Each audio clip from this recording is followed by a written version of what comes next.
Okay, we are live. We are live. Welcome to everyone. Today we are at Culture Bangkok, a small coffee shop, but the coffee is very good here. Got some good machines. I'll show you everything in a few minutes. Two nice girls working here. But today we're going to talk about the 14 places to pass on when you're in Thailand, and this could be whether you are a tourist or an expat, whatever, you're a part-timer, full-timer, whatever it may be. These are the places that you might want to pass up. Just give them a pass, at least for now. And what I will be doing, because I don't want to be 100% negative, I want to be balanced, is I will do a video. It should go up this weekend, and that video will tell you of the places that you should go. Some places that are a little off the beaten track, or places that are not so touristy that you can go. So you'll get, I think there's a dozen, maybe 10 recommended places, and some of them you may have heard of, some of them I'm sure you've heard of, because I've done streams and videos from these places. There's a couple that maybe you've heard me talk about, but you've never seen, because I wasn't filming back then. But there's some good places on the list, so tune in this weekend, and let me know how you're doing. Let me know what you think. But today we're going to talk about the places that I would avoid in Thailand, whether you're an expat or you are a tourist. Like I said, the name of this place is Culture BKK, Culture Bangkok. Today it is, most of the time in Thailand it's hot, but lately it has just been brutal. And combined with the air conditioning makes it nice, especially in here. But combined with the air pollution, it's not good to be out. And I spoke with Patia Bob yesterday, and he was like, no, I don't go out, because he's got some bronchial problems. And, it doesn't make it any better if you have, whether it's lung infections, bronchial infections, whatever it may be, respiratory problems. You don't want to be walking around in this. Today, the air quality in this area is 155, which is unhealthy. It's got to be in the top 50 cities, maybe 100, but 50 or 100 cities in the world. I'm talking about Bangkok as a whole, of the worst polluted cities that you'll find. Chiang Mai, Chiang Rai, really bad. They're always right at the top, and it doesn't seem to be getting better, which is not so good. But in addition to this, it's going to be cloudy now through Thursday. Partly cloudy. It's overcast and hazy, smoggy. We're going to talk a little bit about the knucklehead governor who believes that the haze is a natural phenomenon, which I don't know why on earth he would say something like that. But it'll be sunny from Friday and Saturday, supposedly, and then after that it will be rainy all through the end of next week. 50 to 60% chance of rain next week, and starting on Sunday. It is currently 88 degrees. High of 99, low of 83, and the feel-like temperature right now is 100 degrees Fahrenheit. And to give you an idea of just how hot it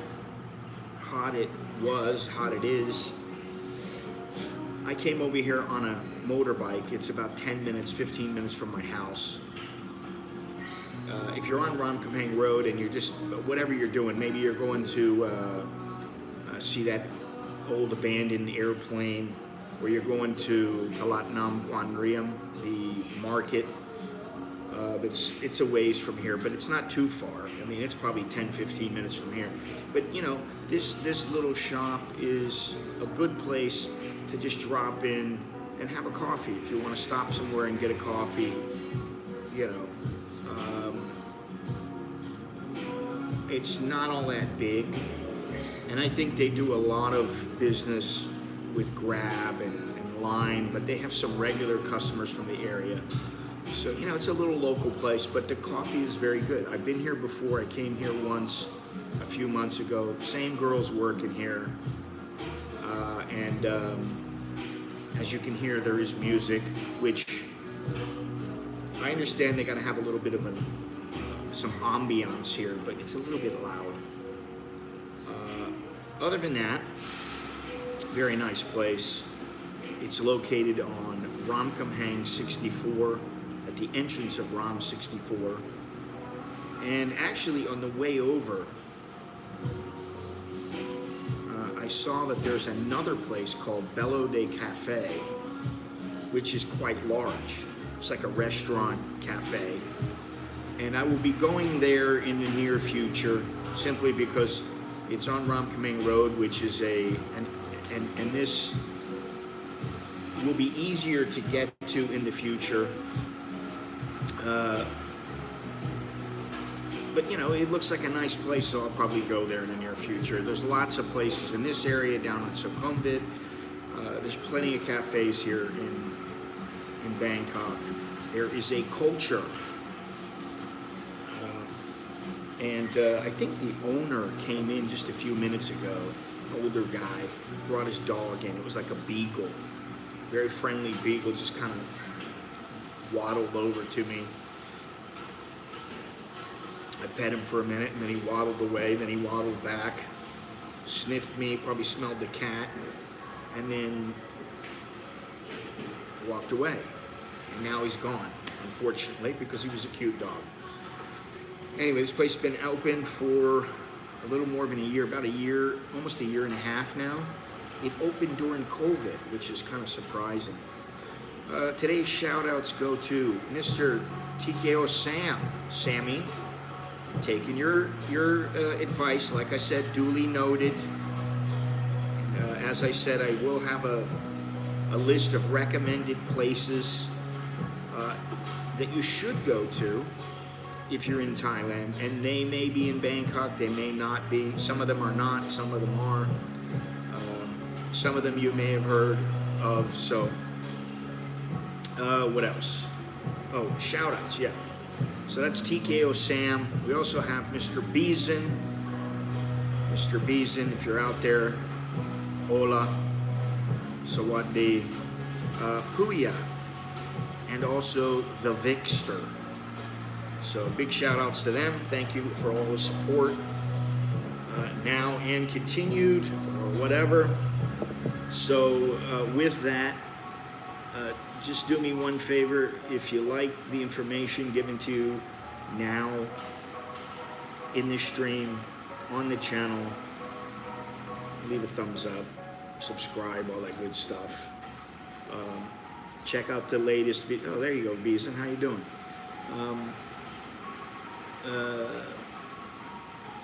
Check out the latest videos I put up. I just put up a quick video of the test run. I just saw it on spur of the moment. I saw it while on the back of a motorcycle. But they are testing it right now. Now this is a private test that they're doing on the yellow line that runs. It's about 30 kilometers, and that's a good sign. And it has been testing apparently. I've just never seen it, but I did see it, obviously. And then May 1st, there is a public test run. Now, I don't know how many people they're letting ride. I don't know what the deal is, but I'm going to try to get on there because then at least I can ride on the monorail before I leave and go on my trip, my worldwide adventure with the wife and kids. I think at this point now we're all aware we are leaving, we're splitting, we're going to be gone for about a month. I think the only concern we have now is how we're going to take care of Sid, how we're going to make sure he's taken care of and he doesn't get too bummed out. Other than that, I think, we're just settled in, and we're just, it's not a big deal anymore. We're just kind of like, yeah, we're gonna go. Although I'm the one doing all the logistics, and I got to figure everything out. I got to figure out where we're gonna stay, which is it's a little bit more effort to look for a place that you need to get for 4 people.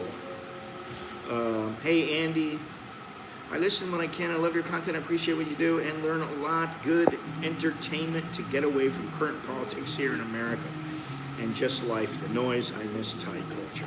Yeah, that's the thing about Thailand, and I know it's going to happen to me. I mean, I'm fairly sure of it, and it's happened many times before. Every time I leave, I'm like, oh, I'm so happy to get out of here. And then when I get back, I'm like, oh man, it's so good to be back.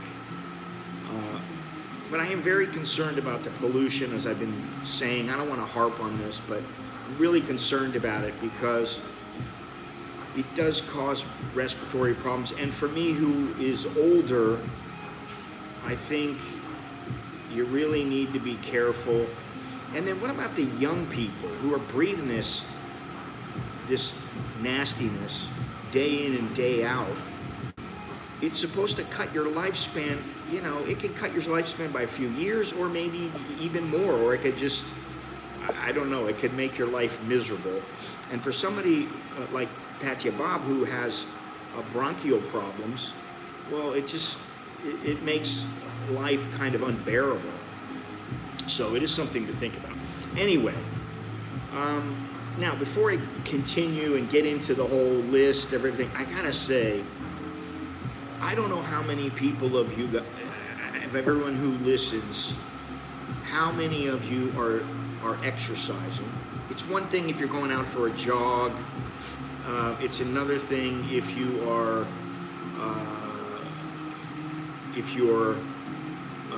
swimming or something like that. Okay, that's a little bit different. I used to play tennis. I used to swim a lot when I was young because there was a lake across from my house. There was lakes all over the place where I lived, and a lake across the street from where I lived. And I used to go swimming with my buddies, So I used to swim a lot. And then I used to run a lot. And, I played football and wrestled and all that stuff. And then I got into martial arts and boxing, and tennis. And those were, tennis, as I got older, I played less. And those are tough. I mean, Muay Thai is a tough sport to practice, especially if you're an old man. Boxing is tough. Wrestling, MMA, whatever, it's all rough, it's tough. But lifting weights is something I've done since I was about 15 years old. And I've been lifting, but I really like this thing. It's called the TRX, suspension training. And if you know about it, it's just basically a couple of straps that are fixed to the wall. You got to have a good wall because you're basically hanging from it, or at least somewhat. And I did the complete workout. Now I've done a couple of things. I've used it to stretch. I've used it to do a few things, but never have I done a complete workout with it. And I just basically looked up some of the exercises that I could do, and I figured some things out. And man, I did it for 30 minutes yesterday, and I'm telling you, I am so sore today. In addition to doing some lifting, I always lift for my calves and my forearms, and I do some things, with weights, other exercises. But I did this TRX. If you get a chance to do the TRX training in some gym, wherever it may be, fitness gym, whatever, you need some kind of strength training, Andy. Walking, I walk a lot. I know you walk a lot, but I walk a lot also. I like to walk, but it doesn't help your strength as you get older, and you decrease something. It was something like 10% every 10 years or something from the time you're 40. And the thing about this TRX is you're using your body weight. So you're basically hanging from straps with your feet on the ground, and you just basically let it support your weight. You hold on to these straps, and then you do like you can do rows. You can do low rows. You can do high rows. You can do for your traps. Sorry, and you can do push-ups, which are hard. And then what I do is I do the push-up, and then I come back, and then I open my arms and hold myself up, and my arms are like shaking, you know. It takes a lot of strength, and yeah, I can do it, but it isn't easy at all. It's really, really hard. But I would say, you know, I'm just saying, if you get a chance to do this, yeah, I didn't know what the TRX stood for, Gennaro. Good morning.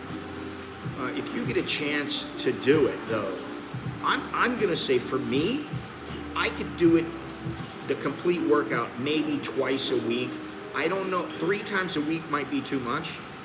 But I could do 2 times a week, but I always work on my calves and my forearms and my abs every workout. And then, you know, you can do some, whatever it is, walking, running. I do the rowing machine. I like the rowing machine. You can do that in between the workouts on, you know, other days. You can alternate days, whatever. But my point is, this TRX training, I think it's freaking fantastic. It's absolutely the best workout because it uses your whole body. I did the plank where your feet are up in the air, supported by these straps, and then you're on your hands, and then you do push-ups, but you can do the planks. You just hold yourself up, and man, it's tough. It's really, really tough. Anyway, let's get going here with the places that I'll give a pass, and I'm going to start out with 2 places right now. These are not included in the 14 places, but these are 2 places that are now closed, and I'm actually very happy that they are closed. I did a video about one place a long time ago, and it is the Tiger Temple. Now that place is closed. Like I said, it's not included in the 14 places. I'm very happy that place is closed. I never went there, and I never would, because I never bought into the BS that the monks were spewing. And that BS was, oh, we found a little baby, couple of little baby, or we were given a couple of baby, tiger cubs, baby tigers, tiger cubs, and then after they started growing up, a bunch of other animals started coming. It's like they knew that we were good people and we were going to take care of them, and we use. Yeah, I know. Everything's about the triangle, huh? Oh, I can't believe that. But you know, they were saying that the animals seemed to know that it was okay to go to the temple, and they would be fed, and they would be taken care of, and all this other stuff. And it was just garbage. It's lies.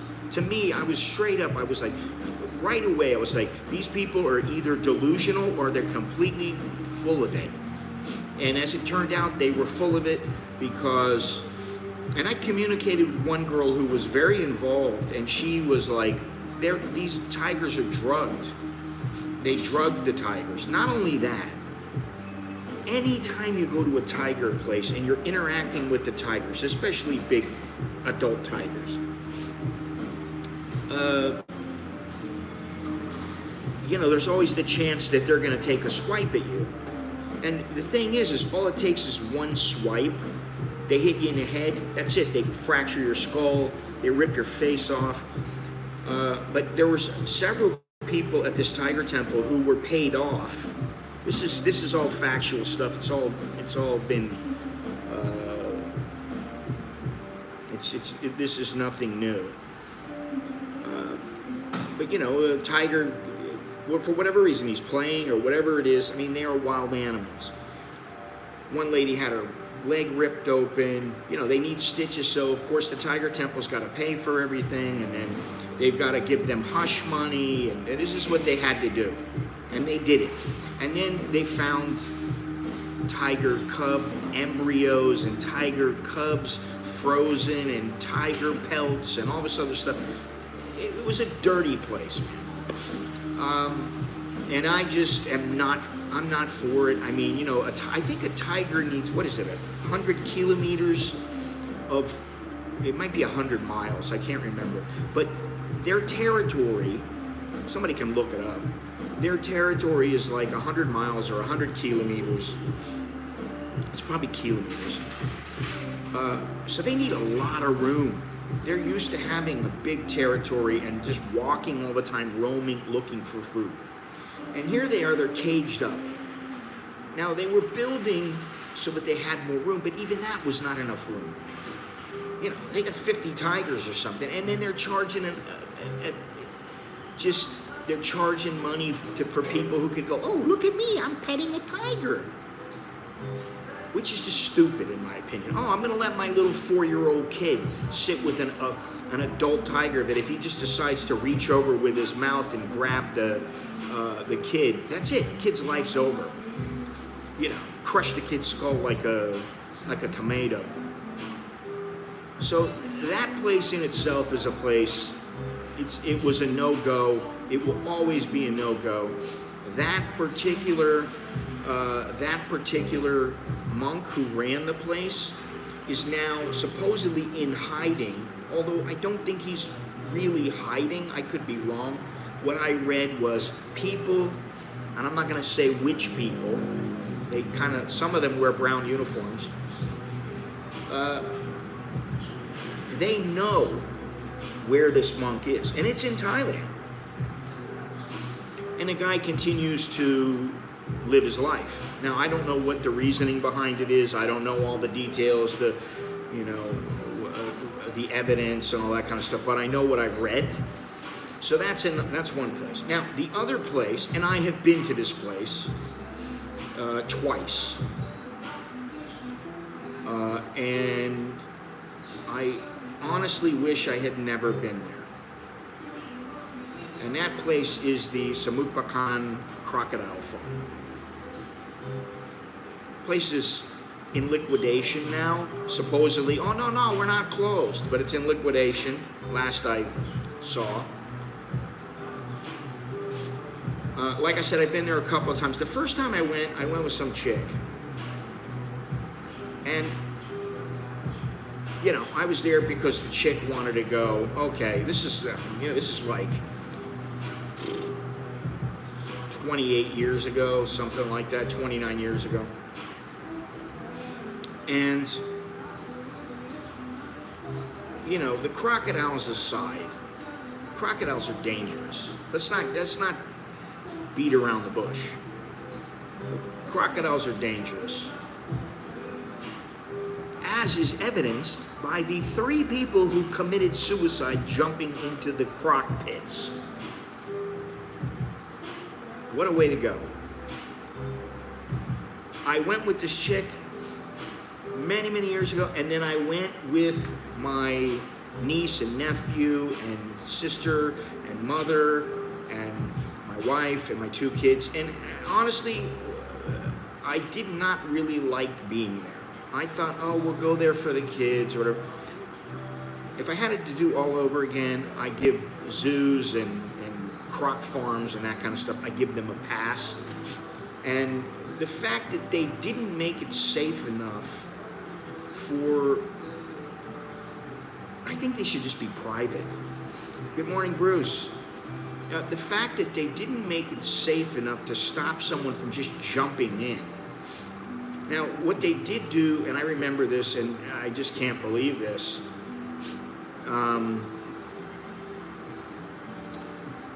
but what they would do is they would sell buckets of chicken carcasses, and then you would attach the carcass to like a fishing line. It's just a piece of rope, and then you would drop it down, and the crocs would fight for the chicken.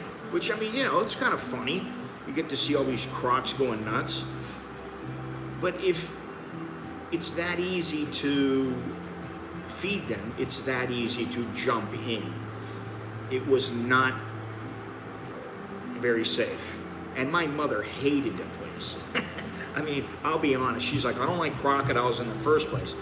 And where they live, there is a canal behind the house, and they have it fenced off. And the reason they have it fenced off is because there are gators in the canal. And the gators, although they usually don't do this, but some of them, well, they are capable of climbing over the fence.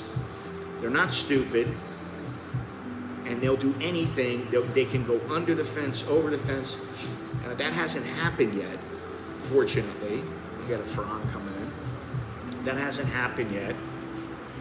But you know, I don't think it's very safe that they do that. And on another subject, wherever 2Q Asia is, he and I went, and I can't remember where it was. It was on the way to Battambang or Siem Reap. And he and I went, we stopped in this place, and it was a croc farm. We went to like a lotus farm, we went to a croc farm. And this croc farm, the croc farm in Thailand, the croc farm in Samut Prakan, quite big, very, fairly modern, although it wasn't safe. But this croc farm in Cambodia, wherever it was we went, it was pretty nasty. And I mean, there's nobody like watching to make sure someone doesn't jump in. There's nobody watching to see what you're doing. It's just, basically they had a shop in the front where you could buy, purses and belts and stuff like that made from the hide of the animal. And then you go in the back, and in the back there's nobody there. There's nobody. They're not doing shows. They're not doing anything like that. There's just pits, and you could jump in the pit. Well, I don't know how long it was after we went, but apparently there was a man and a woman, and this is also in the news. You can look it up. There's a man and a woman. They got a kid who is like a toddler, can't really walk. And then there was another kid who's like a 5-year-old kid, kid's walking around. So they really kept an eye on the kid who was walking around because they didn't think anything would happen. Now, as is the case here, people just let their kid crawl around on the ground.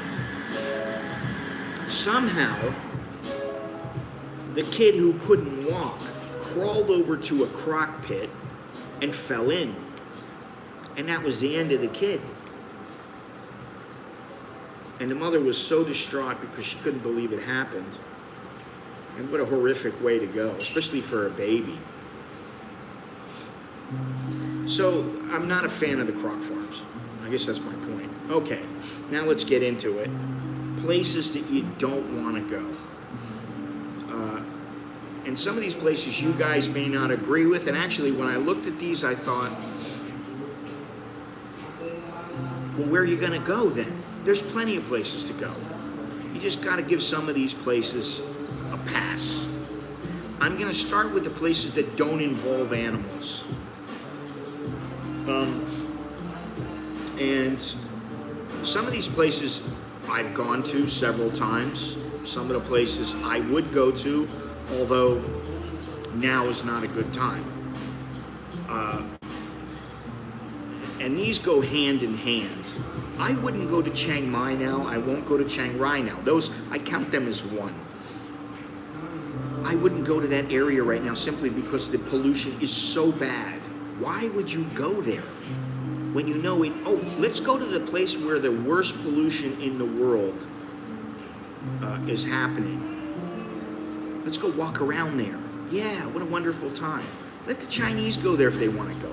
Give it a pass for a while. You don't have to go. It's going to be there.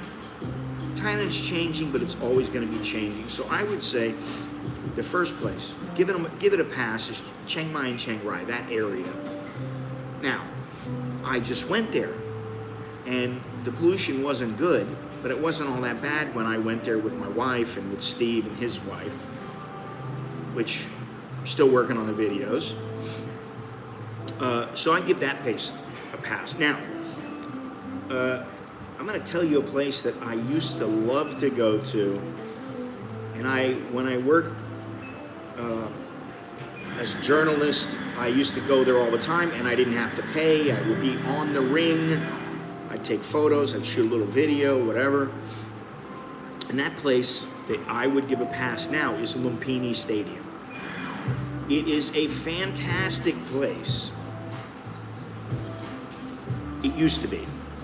It was the best place to go for fights, in my opinion. I valued that place so much. I thought it was such a great place.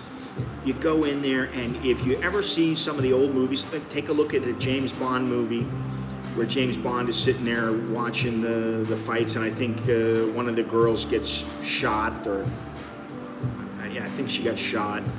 He looks over and she's dead. And you see all the gamblers behind the fence going crazy. And you know, they're giving signs. And it was such a great place to go see fights. Now, Rajdamnern Stadium is a very good place to go, but I never valued it as much as Lumpini. To me, Lumpini was always number one, and most Muay Thai people, most Thai boxing people, even though Rajdamnern Stadium is a little bit older. I think it's 1951 or 1953, and I think Lumpini came a couple years after that. Now, Rajdamnern has become the number one stadium. The reason you want to give a pass to Lumpini is basically because it's a pain in the neck to get to. And, you know, now they have just commercialized it. Prices are expensive. It doesn't matter where you go, Rajdamnern or Lumpini. However, there are alternatives. That's my point. You can go to Omnoy Stadium, which you got to pay for a ticket, or Channel 7, which is free. Those are like once a week. Rajdamnern is every day of the week. I don't know what Lumpini is. It used to be like Tuesday and Friday and Saturday, I think. But I looked on the Rajdamnern Stadium site, and they have fights every day of the week now. That's the place to go. Lumpini is now located at Anusawari and in Bangkok, and it's a bit of a haul. It's not in the best location. I mean, it's just you go to Rajdamnern, it's right there. It's in the middle of. It's right next to the Parliamentary House, and it's near the bridges and the Chowpraya, and it's in an old neighborhood, and you can go there, and there's great food. There's all kinds of street vendors around. And Lumpini, it just doesn't hold up like it used to. I mean, and it's not even in Lumpini. That's the thing. It's not even in Lumpini. They still call it Lumpini. But the old Lumpini was the bomb. It was a fantastic place to watch fights, and I'm very happy that I got to go there and I got to photograph fighters there. I saw some great fights there. Some guys who are legendary now, like Sanchai. Anyway, so those are two places there, the Chiang Mai, Chiang Rai area, and then Lumpini Stadium. That's two places. Another place, give it a pass, man, Safari World. It's one of those places with animals, and I don't remember if Safari World is the place, or Tiger Kingdom, or wherever it was. But they have the orangutan boxing, orangutan Muay Thai. Now, I saw it out in the middle of some little tiny village somewhere where they had this, tourist attraction. I can't remember where it was, but they have it at one of these big places. I think it's Safari World. I'm not sure. But you got to give that place a pass, man. It's just not worth going there, in my opinion. So yeah, give that place a pass, Safari World. A lot of the young Thais go there, the school-age kids go there, and yeah, it's just not a great place. Imagine paying 30 to 40 million baht for a house in posh burb of Chiang Mai, not being able to step outside your house. That's my point. And, you know, this is something, and the problem is, where do you go? There are some places that are fairly clear, and but they are few and far between. And that's something I'm really having a problem with, because I'd like to, like I've been saying, when I come back, I really want to get us a little apartment where I don't care if it's a studio apartment, where we stay there, you know, 4 or 5 days out of the week, or I stay there for 2 weeks, and then on the second time that my wife is there, I go back with her, or whatever, whatever it may be. But I want to find a place that the pollution is a minimum, it's at a minimum. And it's not easy to find that. So, you know, that's something else to think about. All right, let me get to the next one here. Well, I already said it, kind of. And I went, the reason that I say this is I went to this place. I let my wife set up a tour. And I didn't really know what was on the tour. She just told me a few things, and I didn't think anything of it. She said, there's a place we can go to where there's elephants. And I said, oh, well, I hope they, you know, take good care of the elephants. And we go on this tour. The elephant place was closed. So we go to the next place. What's the next place? The Tiger Kingdom.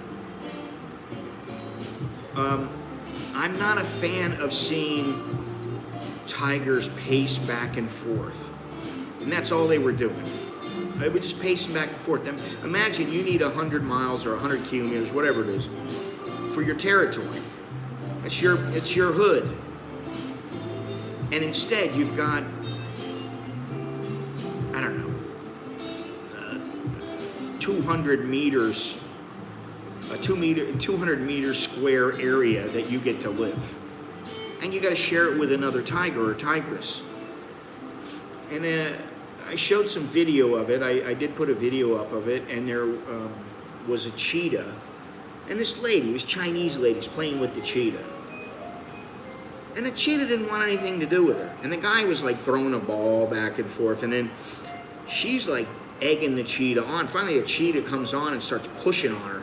And the guy's like, stop, stop. The cheetah's getting pissed off. And even a cheetah will rip your leg apart, you know. And they're not the most aggressive animals, and they can be skittish. But you know what that means. Think about a skittish dog. When a dog is skittish, they strike out in fear.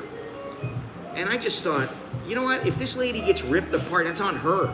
And then some dummy, some German guy, is like trying to pet the tiger inside the cage. And I'm just going, what the are these, how stupid are these people? Oh, let me put my hand in the cage and pet the tiger. I want to check its teeth and see how big they are. It's not going to bite me. It's tame. No, it's not tame. And I was like going, oh, you idiot. And I thought, you know, and again, I thought, if this guy gets bit,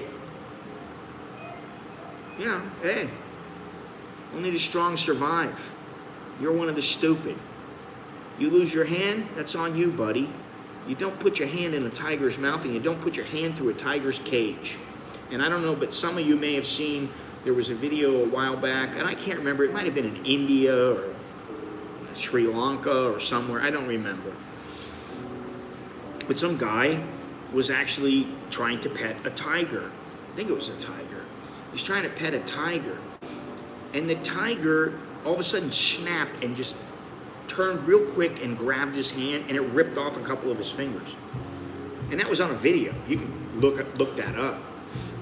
Waivers, no, the way that Thailand operates is you're responsible for what happens to you. Now, in some cases, waiver or not, like in the tiger temple, they know it's not going to look good for them if they show that some lady just got her arm ripped off by a tiger. So they want to pay her off with whatever it'll take. And they did that several times.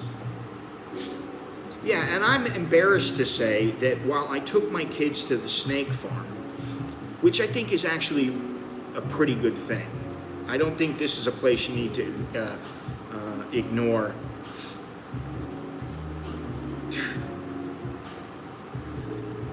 Here I am, see, I'm thinking innocently, and of course, 2/4 Asian is. He's only his mind operates in 2 levels. Level 1 is shitting.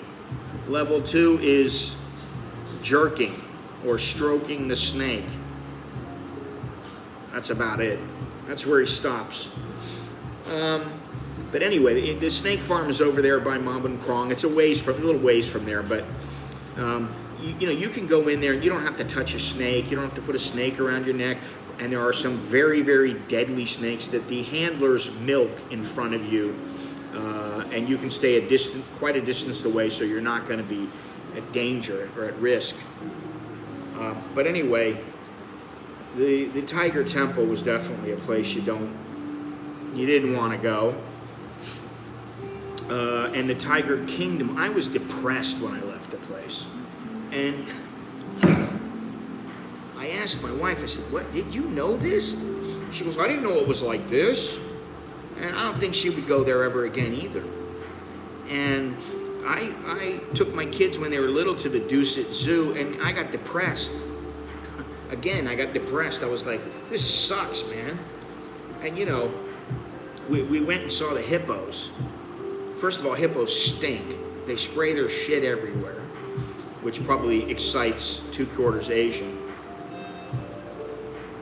And it just was a depressing place. All these places are rather depressing. I'd rather see them in the wild. As simple as that.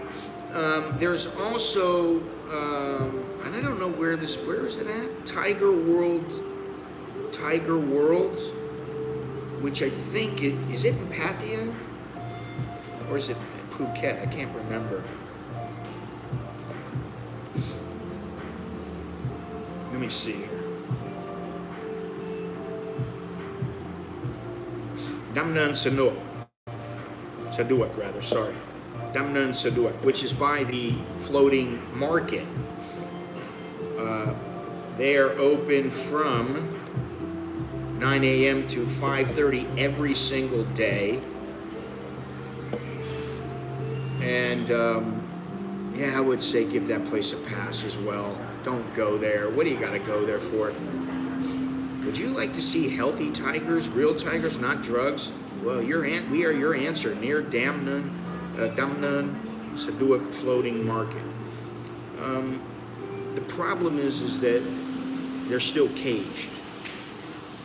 It's not like they're in a huge sanctuary, even though they are called a sanctuary. You can see the fences all around them. And, so this is something that I would just, I'm sorry, I would pass on the Tiger World, pass on the Tiger Kingdom. So, we got Safari World, Tiger Kingdom, Tiger World. We got Chiang Mai and Chiang Rai because of the pollution. We got Lumpini Stadium. And since Gennaro is talking about it, Pat Pong is a place, I'm sorry, maybe it was great back in the day, but even when I used to go, when I first came here in the early 90s, it still was a shithole. And not only that, you always had to worry about being ripped off.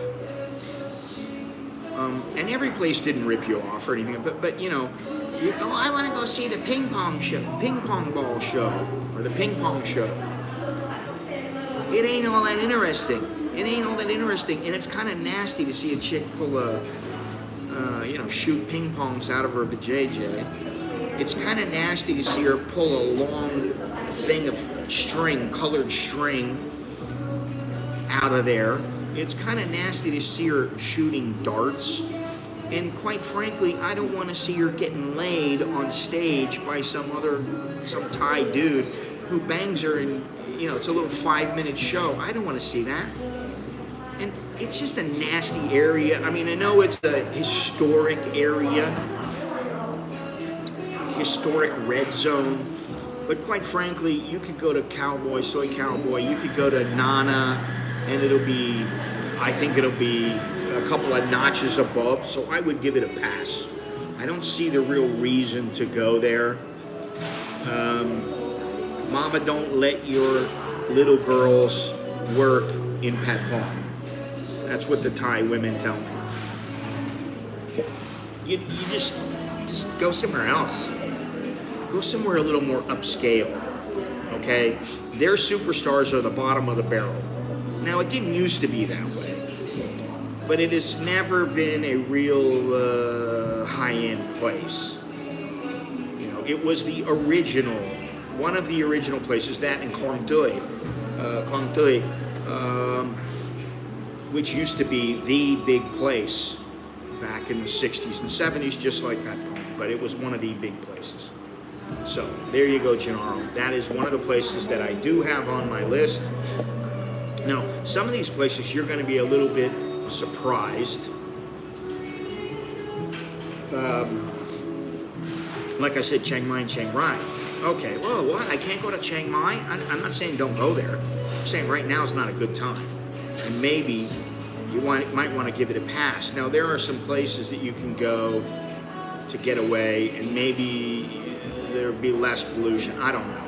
But I would just give it a pass for now. Now, another place to give a pass, I just don't see it anymore. I'm sorry. And a lot of people, a lot of tourists do not like it very much anymore.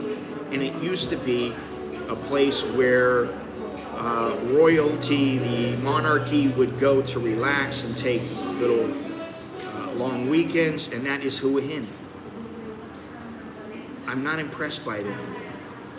I'm not impressed by somebody being able to ride a horse on a beach and they have somebody walking behind them to catch their poo as the horse does his business, you know, as they often do. They do their business and they gotta go, you know? So, I mean, what are you gonna do? Well, I guess they don't want them shitting all over the beach. So what do? They have someone walk behind them to catch the poo. And the whole area is just developed for tourists. Now, they do have some good coffee shops there. But all in all, I'd give Hua Hin a pass, man. I'd give it a pass. Go to somewhere in Prachuap. Go to somewhere in Cha'am. Go to Chumphon. You know, you want to go somewhere along the coast. That's what I would do. Let me tell this lady that I'm going to show you guys the food here and some of the machines. But I want to have my other coffee now. Look at these nice. Unfortunately, I can't eat any of these. They look so good. These cookies look so good, but I can't have any.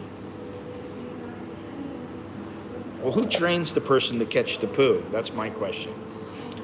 I like the croffle over there. That looks pretty good. I like the croissant chocolate lava. But I'm not going to have any of these because there's too much sugar, and I don't want to negate the gains that I've made. So they got all kinds of little stuff here. They make their own. It's not a big place, but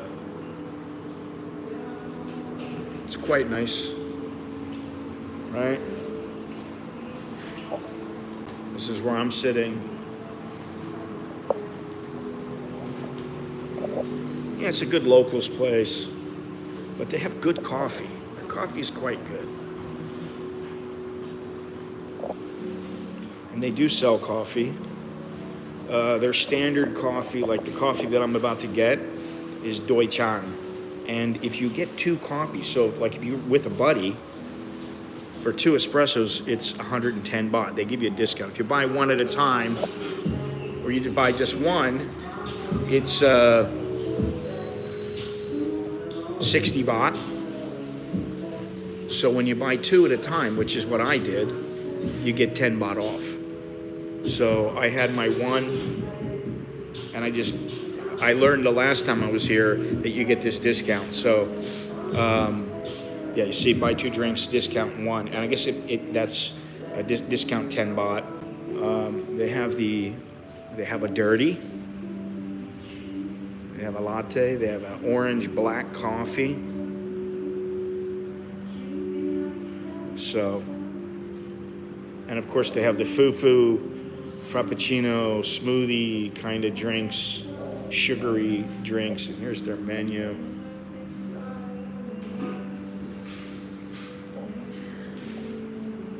Here's the little machines. Look at the machine they got over here. Quite nice.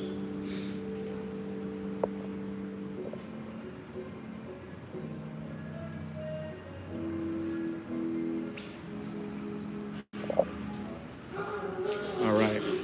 I'm gonna get my coffee here. No. Call cafe egg yolk. All right. Let's see. How do I get over here? All right.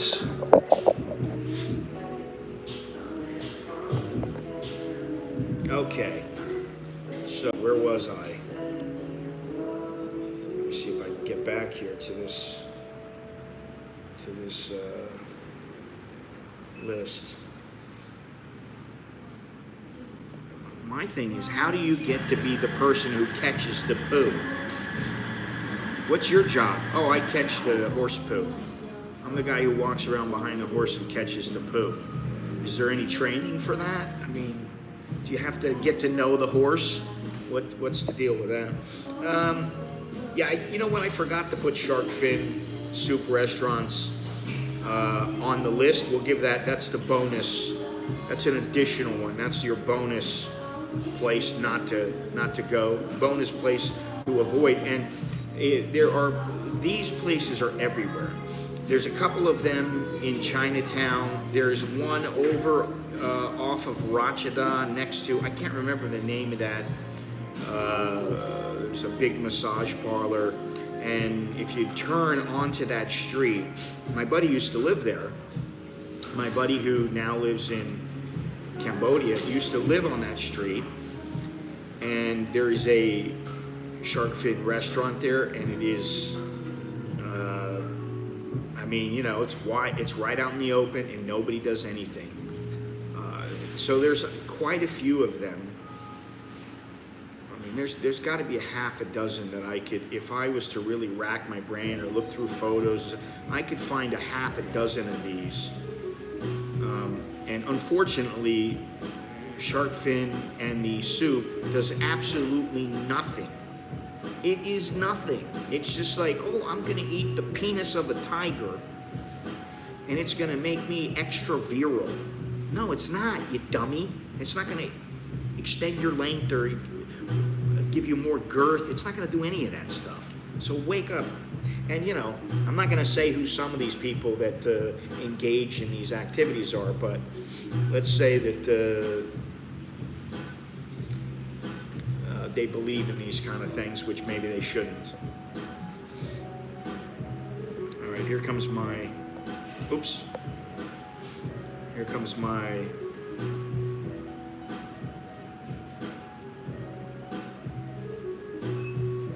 no, I know, Gennaro, I know. Thank you.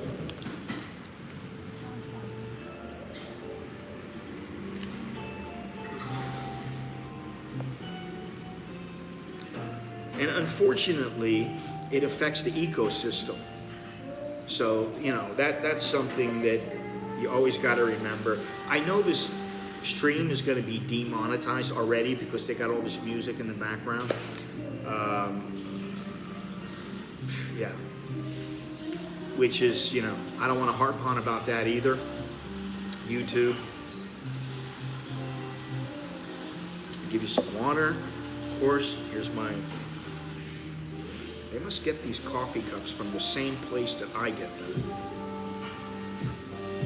There's a coffee supply or equipment and supply store. I think it's Lot Prow Soy 2 or something like that.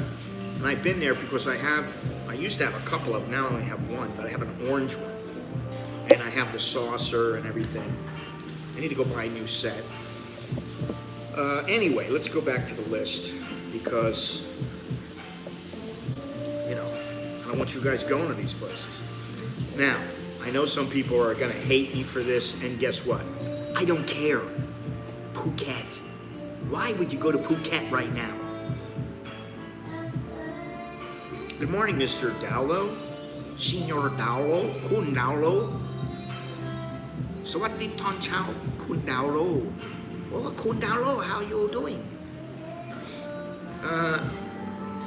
And the reason I'm saying Phuket is not a good place to go is because most people are going to do all the tours. They're going to do all the touristy stuff. This is mainly for tourists. Now, if you're an expat, there are places you can go. You can go into Phuket town and, you know, you can go wherever you want. There are places to go in Phuket that are very, very nice. However, Phuket is an island. And right now, the island is overrun with certain tourists. So, you know, I don't know that Phuket is a place that I'd want to go. Actually, I've been thinking about if I get in better shape, I know I'm an old man, but if I get in better shape, there are 2 gyms that I want to go to and I want to train at, just for fun. One of them is in Phuket.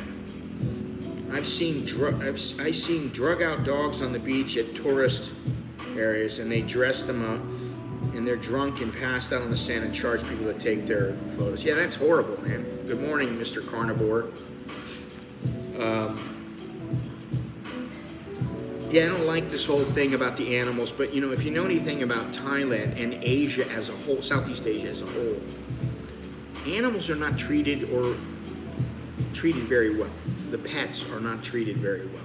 Now, I'm not saying that everyone treats their animals like shit, but there are people that are just absolutely cruel to animals. We know, you know, I mean, Vietnam, China, Thailand. I don't know about Myanmar because I've never seen any real cruelty. I've never gone to any animal places there.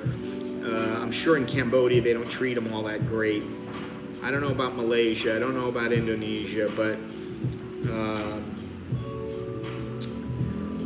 we know there was a time when I was with a certain person in Klong Toi, and the lady who was getting us drunk, her next door neighbor went off on a dog and like started kicking at it and hitting it with a stick. And I was like, you know what? Let's just get out of here. I just wanted to leave because I didn't want a problem. And when someone is pissed off, it does no good to yell at them or even try to communicate with them because they're irritated, even about an animal. And listen, I get irritated at Sid, but I don't hit him, I don't throw him, I don't kick him, I don't do any of that stuff. I might yell at him. Stop scratching the wall, you know. But that's about it. And I think it's an education thing. And let's just face it. I live in an area, I mean, it's Bangkok, and the area where I live is middle class for Thailand, for Bangkok. But there are a lot of places where the people, some of them can't read and write. I've met several people, they can't read and write. Or they stop working, stop going to school rather, when they were like 12 years old. And if they're around it all the time, where a dog goes to eat your food and maybe he eats your plate of food, and instead of going, oh man, son of a bitch, the dog just ate my food, you little shit, you know, or you big shit. What'd you do that for? Don't be eating my food. It's not the dog's fault, it's your fault. It's the trainer, it's the owner. So make yourself another plate of food, keep it out of reach of the dog, and don't expect the dog not to want to eat. Maybe feed him better, I don't know. But you can't get mad at the dog. And I've seen it out in the villages where people are brutal. And I'm like, why are you being that way? Oh, it's that stupid dog. And I'm like, no, it's not the stupid dog. It's easy to call a dog stupid, but you know.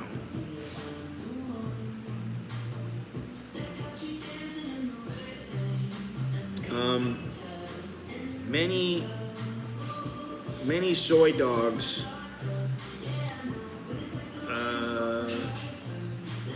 yeah, I mean, you know,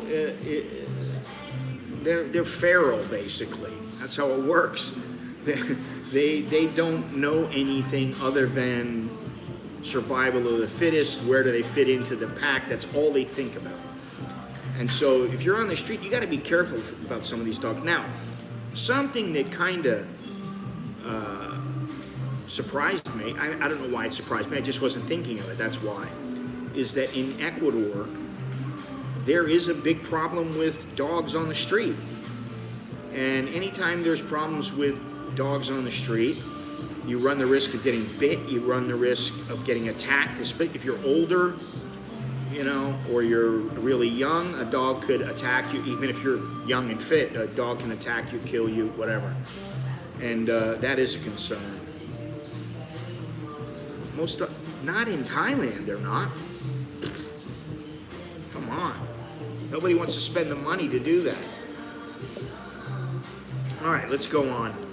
So, the last place, Phuket. I would not stay in the down in like Soi Bangla, Patong Beach. I wouldn't stay anywhere around that. So maybe instead of saying Phuket, I should just say Patong Beach, because there are some beautiful places in Phuket. However, because of the fact that it is a big tourist destination, prices tend to be higher than elsewhere. I don't have Pattaya on this list, and the reason is because the price is very reasonable. So that's something to think about.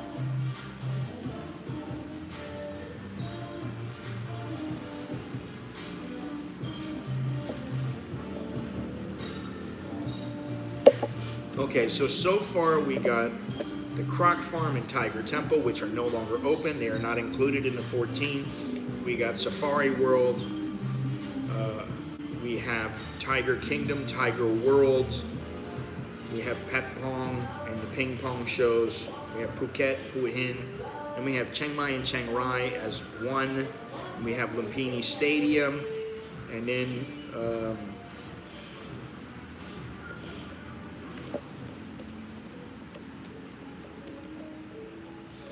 I'm going to bring one up, and I'm sure that this is one that will,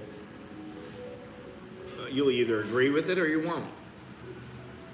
And I've been there many times, but I have really no desire to go back. I'd rather just send my wife or ask my wife or whatever, but I don't really have a desire to go back. And that place is Chatuchak.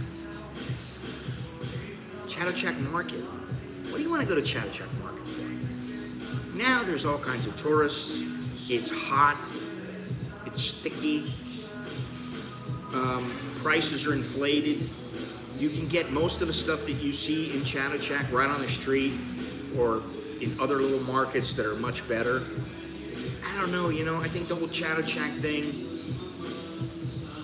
I like the paella guy there, although I don't know if he's still selling the same kind of quality paella.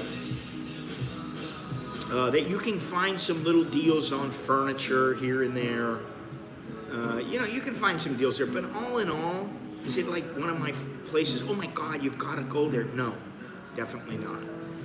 Pass on the Chatuchak. Hat Yai, there's nothing wrong with Hat Yai. I wouldn't pass on Hat Yai. Hat Yai is not a bad place. It's just in the South, they don't tend to be the most outwardly friendly. So that's something that you might want to consider. If you go down in the South, which the next place is also in the South, and I do like this city. However, I don't like this place. And, you know, I went there the first time, and I debated on whether to put this place on the list because It's in a beautiful area. It's in a forest area. And you have to walk, I don't know, you have to walk a little ways to get to the place out in the forest. But it is quite touristy, not only with foreigners, but also with Thais. And I don't think that the juice is worth the squeeze, so to speak, or the where you go is really all that beautiful. I think you can go to other areas, which I will bring up in the video that is coming up. You can go to places where you're out in the forest and it's beautiful, some national park or whatever. But this place is the Emerald Lagoon in Krabi. Lots of little kids in the water, which you know what that means. It is not a natural lagoon. And quite frankly, you know, it'd be better just to go in a beach, better to go in a swimming pool. I've been there, I think I've been there twice, maybe 3 times.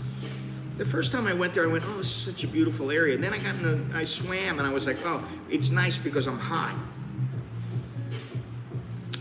But there's a lot of people. Then last time I went, I showed a video, or the last time I went and shot it on video, I told the story of everybody wanted to go to this place. Everybody in the family. I was there with, you know, 10 people, 15 people, whatever. My wife said, oh, let's go over to Krabi, you know, Nakhon Si Thammarat, let's go, you know. So we all went in this pickup truck. And we went, we did our thing in Nakhon Si Thammarat. We, you know, drove around for a while, went to some places. And then we went to this Emerald Lagoon, and it was like, oh, we gotta get there, we gotta get there. Now we got there at like 3:30. I think the place closes at 5:30. I'm like, okay, 2 hours is more than enough. Whatever it was. Maybe it was an hour left. We get there, and out of the whole group, it was only me and Nicholas who jumped in. Nobody else wanted to go swimming. I'm like, okay, so what are we here for? That, coupled with the fact that you're in a beautiful area, and all you hear is little kids screaming, teenagers screaming. You know, it just was I gotta give it a pass. I mean, some of these places, go there once, and you'll see what I mean. Go there once, and then you'll be like, that was not relaxing. I went there, and I thought, you know, the second time. The first time was, it was okay, because I got to cool off. Hey, good morning. Sawadee Krap. But there are other ways to cool off. I mean, you really want to cool off, take a shower. That's what Thais do. They take showers. They take 3 showers a day because it's so hot. So I would give a pass to the Emerald Lagoon. For me, like I said, the juice is just not worth the squeeze. Janara, we're not talking about recommended places right now. I'm saving that for the video. We are talking about places that I would give a pass to. And although the Emerald Lagoon kind of looks nice, and you're in the forest, and it's beautiful. Now, something else is that, despite all my efforts, they were like, nope, you gotta pay 400, your kids only have to pay 40 baht. And that pissed me off. That, you know, it just pisses me off every time I have to do that. That's something about Thailand I don't like. That's blatant discrimination, sorry. You can call it what you, oh, in America they do that too. Yeah, well, they don't do it quite as blatantly. They would never get away with it in the States. Yeah, but Janara, we're not talking about places I recommend. Save that for the video. Please, let me save that. And actually, that place it was all right. Yeah, it was okay. It was a good place. But the Emerald Lagoon, give it a pass. Chatuchak, give it a pass. Lumpini Stadium, the new Lumpini Stadium, give it a pass. Chiang Mai, Chiang Rai area, too much pollution, give it a pass. Hua Hin, Phuket, give them a pass. I should say Patong, the Patong, Soi Bang La area, give them a pass. Patpong, give them a pass. Tiger World, Tiger Kingdom, Safari World. To me, it ain't worth it. I don't like seeing a bunch of animals. I don't want to see orangutans beating each other up, or even if they're not really beating each other up. I don't want to see them fighting. If I want to see them fighting, I want to see them fighting in nature, naturally. I don't want to see them with Muay Thai shorts on.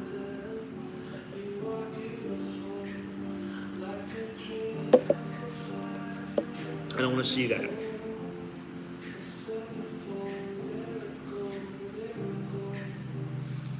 Well, if you really think about something, Kundalo,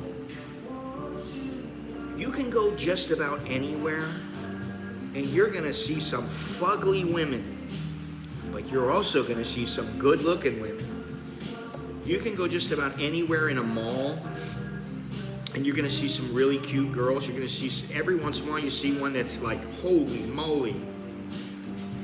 They broke the mold with her. Most of the time, you see some cute ones, or you go, wow, look at the rack on her, or look at the caboose on her, whatever it might be. For some of you, it might be, look at the twig and berries.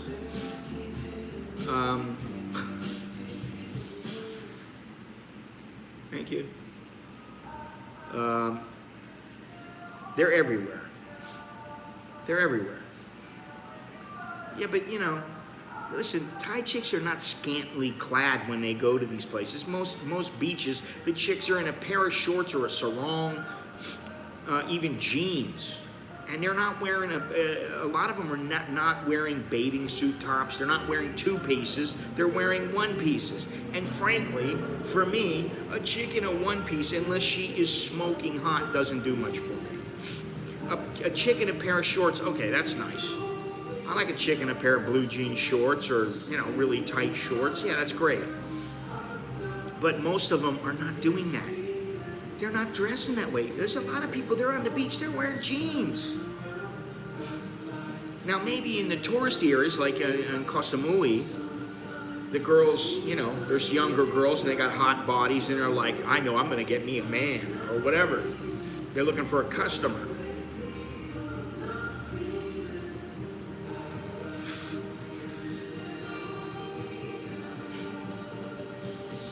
Well, they're still Russian.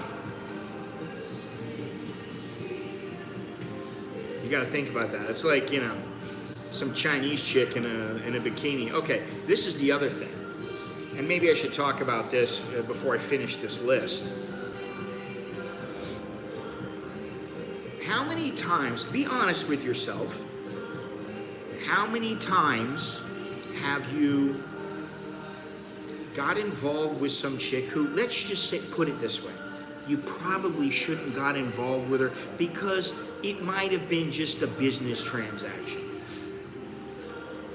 And how many times out of those times, how many times did the relationship start chaotic? Oh, mama have problem, papa have problem, oh, I know money, oh, you go home, who take care of me? Well, you're taking care of yourself before I met you. Why can't you take care of yourself after I met you? And then the chaos starts. And guys don't learn. Guys just don't learn. They're still doing it now, I guarantee you. Plenty of guys now.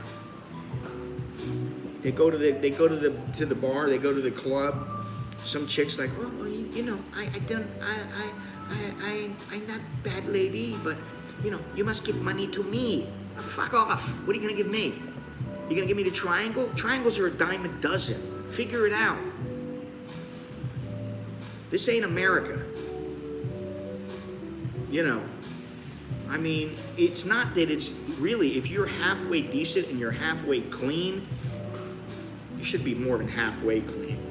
You don't got a funk going on, you actually smell pretty good. You dress fairly nicely, and I don't mean overkill. You don't have to be wearing a suit. I just mean a halfway decent, whatever fits the occasion. And you look fairly decent. Now, if you're 60, 70 years old, I would say it's a little more difficult. But if you're in your 30s, 40s, early 50s, man, find one that just wants a friend with benefits. It's not that difficult. Or at least keep it businesslike. Don't get emotionally involved with a bunch of knuckleheads. I've been reading about some of these guys lately. And they're just, they welcome the chaos. If there's no chaos, there's no drama. If there's drama right in the beginning of a relationship, and it's happened to me when I first came here, I'd be with some chick for a couple of days, and then it'd be like, she'd get a phone call. Oh, Mama had big problem. And I didn't understand what the hell the girl was talking about when she was on the phone. And then it's like, I must go home. Why do you need to go home? Oh, I need to go take care of Papa. I don't have money, go home. Yes, how much you need? 10,000 baht. 10,000 baht to go home? You can take the bus and it's going to cost you 300 baht. If you get that drama in the beginning, fucking kick them to the curb. What about you? I keep seeing this. She's so beautiful and she's... So? Be a little selfish. I already said, Gennaro, Pate is not on my list because of the value. And guys who... Listen, if a guy goes to Pattaya, he ought to be smart enough and shrewd enough to know that when he goes there, and if he goes into a bar, guess what it is? It's a business relationship. So Pattaya is not on the list. All right, let's go to the next episode. No, it has nothing to do with that. Because Bob acknowledges that the place is known for what? Ladies they're not sitting on the fence.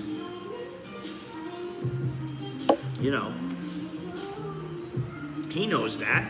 He's not stupid. I mean, give Bob some credit, man. He ain't stupid. He's not some guy who's been living here for, a couple of years and he's like, oh my God, but some of the girls are so wonderful and they're, yeah, okay. Aim higher. Aim higher. And I saw some chick saying, give Pattaya a place, give Pattaya a place on a list of places not to go because, what is this? Because of all the old men and the young women. Well, wait a minute. Aren't there old women hooking up with young guys like in the States, in Australia, in the UK? When it happens, everybody's like, yeah, baby, you go, girl. You go, girl. But when a guy does it, it's not, you go, boy. Hey, get your young stuff. I'll be honest. If you're not with your wife, who you've grown old with, I mean, if you're 60 years old, do you really want to hook up with a 60-year-old chick, or would you rather hook up with like a 40-year-old? Because a 40-year-old is very mature. She should be. So should you. I'm still not there, but it's a little different. You see some guy, he's 80 years old, he's with some little 19-year-old. Okay, the visual is not so good. Can you fault the guy though? Really? And to me, it's chicks talking about it. It's jealousy. It's, I can't believe this guy. He's such a piece of shit. Yeah, he's such a piece of shit. Okay.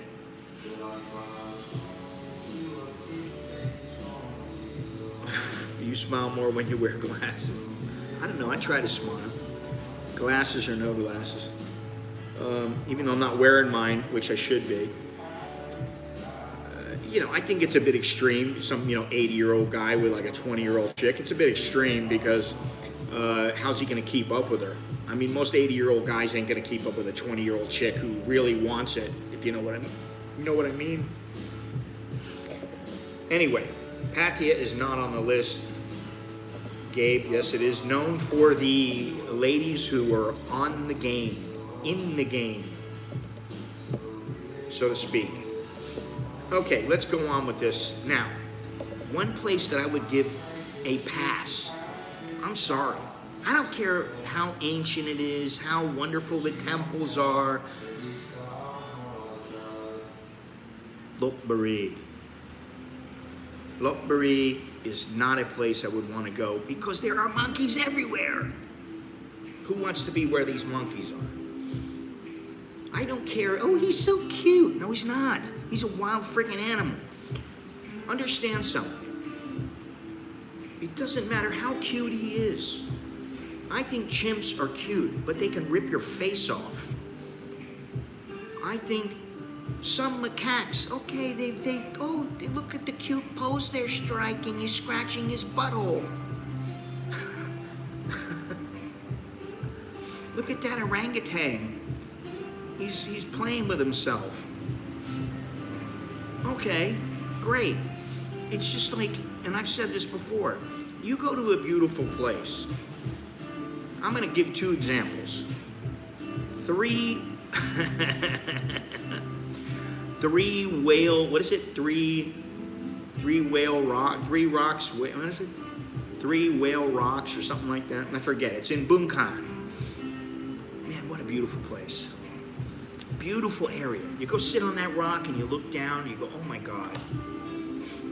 But how long is it beautiful for? I'm sorry, it's like a chick who's got a hot body.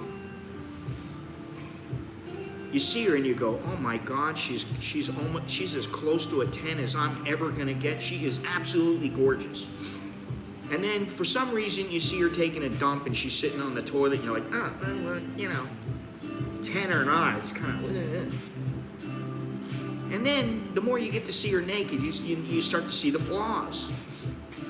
So you go to one of these places like the 3 whale rocks, 3 whales rocks, and you're sitting there, okay, it's beautiful for 20 minutes, 30 minutes maybe. You sit there and you look, oh yeah, but you don't have a house there. You're not living there. The beauty wears off. The same goes with Lopburi. How long are you gonna sit there and go, oh my God, it's so beautiful? Now, if you're taking a long walk through a jungle or through a forest or you're along a beach and it's just beautiful, okay. But eventually, you're like, okay, where's my house? I got a bungalow on the beach. The view is beautiful. Is it as beautiful after a couple of days as the first day? I'm gonna say you're still gonna look at it and go, it's beautiful, but it doesn't have the impact that it had right at the beginning. You know, I could give some other examples, but I don't want to go there. Okay, 2 more places, and they both involve monkeys. No, but sometimes you accidentally, eventually, if you're with them long enough, you accidentally go, close the door. Why did close the door? It opened up by itself. Sure. Okay. One of the places I've talked about before, and this is the Wat Cha'am Kiri. Wat Cha'am Kiri. Wat Cha'am Kiri. In Prachuap Khiri Khan province. And the reason, and this place and the next place are quite beautiful. They've got a view. Oh, so nice. But guess what? They can both do without the frickin' monkeys. This place is the place I talked about. First of all, it's a tourist trap for both Thais and foreigners. But okay, we got to get past that sometimes, because not every place is a place to go. You know. Well, it's made better if you're like having sex on the patio of the bungalow, or you know, you're drunk, or you know, you got a fire going in front of it, and you're eating marshmallows, or you're cooking up some barbecued ribs or whatever it is. It's, you know. Anyway, this is the place where he went. The whole family went. Kids were small. Nicholas is walking up the hill.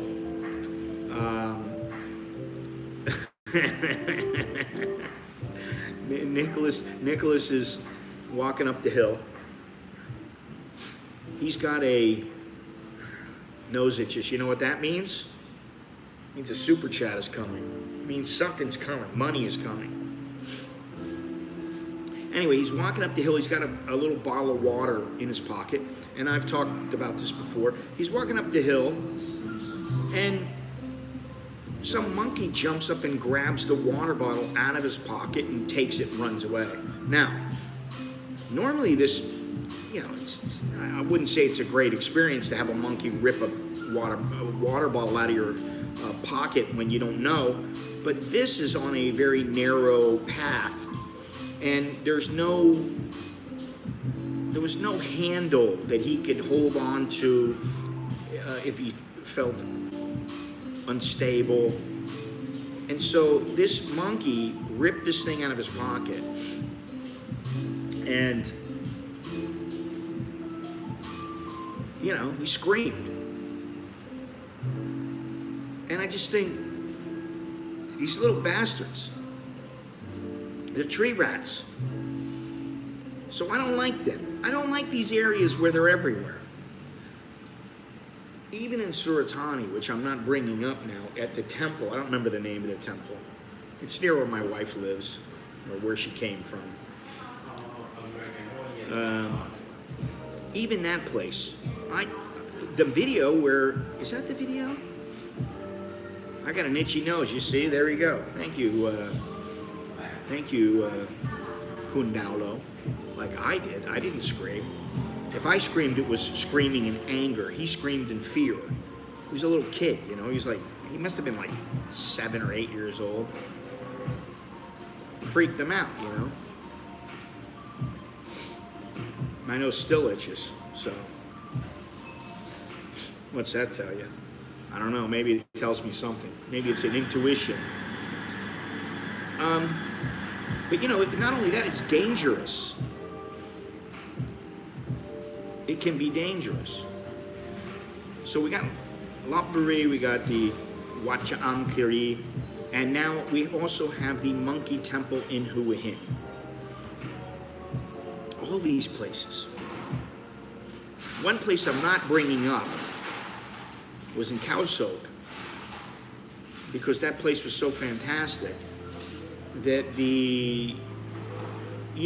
when you're out in the forest, it's kind of understandable there's going to be wild animals there. But in these places, they're fairly close to the city. I mean, in Lopburi, they're in the city.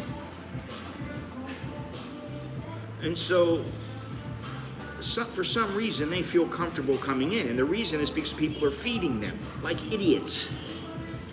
Let the little bastards starve. Let them find the food on their own. But don't be feeding them, you dummies. Don't feed the animals. Somehow I feel like my nose is a wanton, but the stream is, it is what it is, man.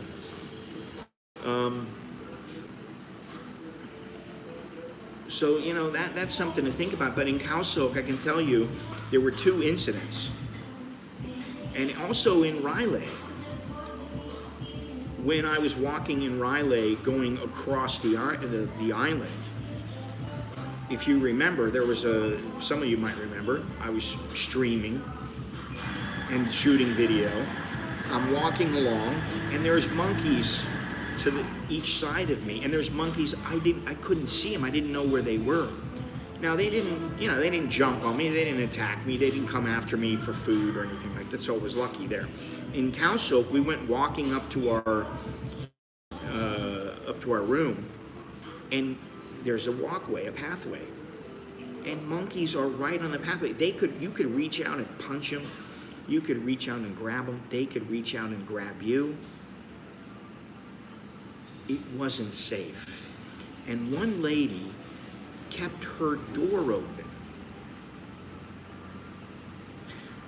and she's out talking to her husband, and a monkey ran in her room. Now, imagine the devastation.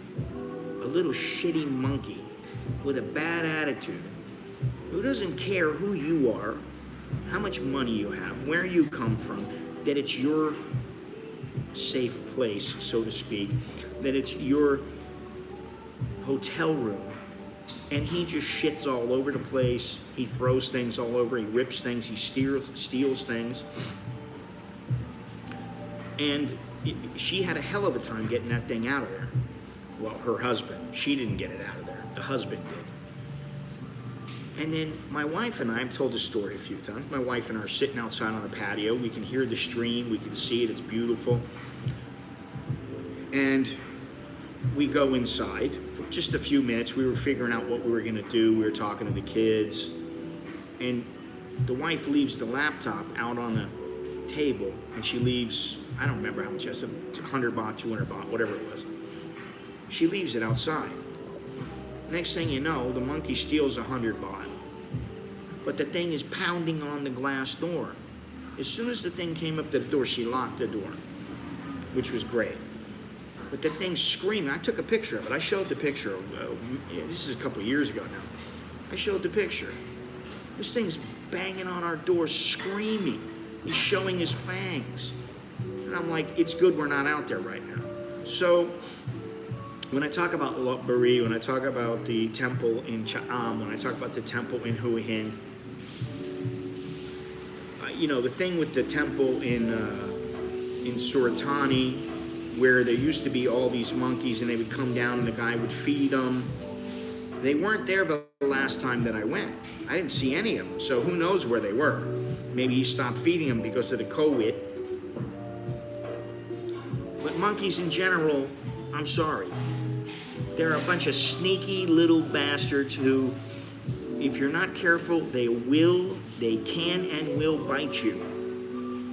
Just like you go to the tiger temple, you're sitting with the little cute adolescent tiger, and all of a sudden it decides to swat you side your head, and the next thing you know, you need facial surgery. Or, God forbid, he hits the jugular, and that's the end of you. So, now, last but not least, and I lump these all together, and I don't go to any of these places simply because I just don't think it's good.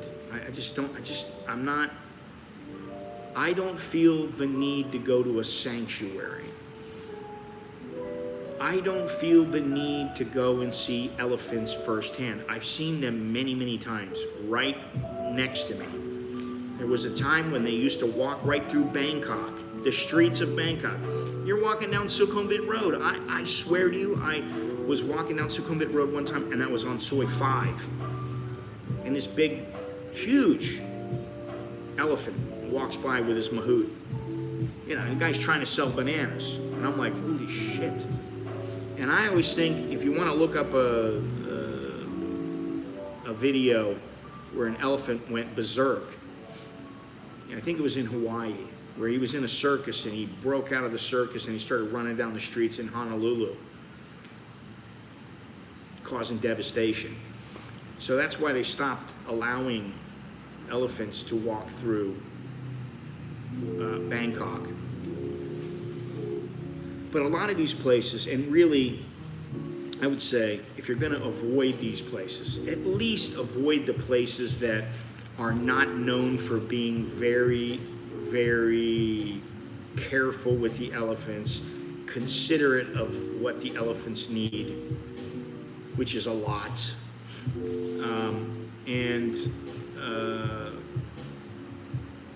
They break the elephants, and if you've ever seen the videos of when they break the elephants, it's not pretty, not at all. Down in the south, I've talked about this a little bit as well. My wife's ex-brother-in-law had an elephant. that helped him with the rubber trees. And we made a video of it. And Alex is actually talking, and he's like, oh, that's my father, an American in Bangkok, and look at the little elephant.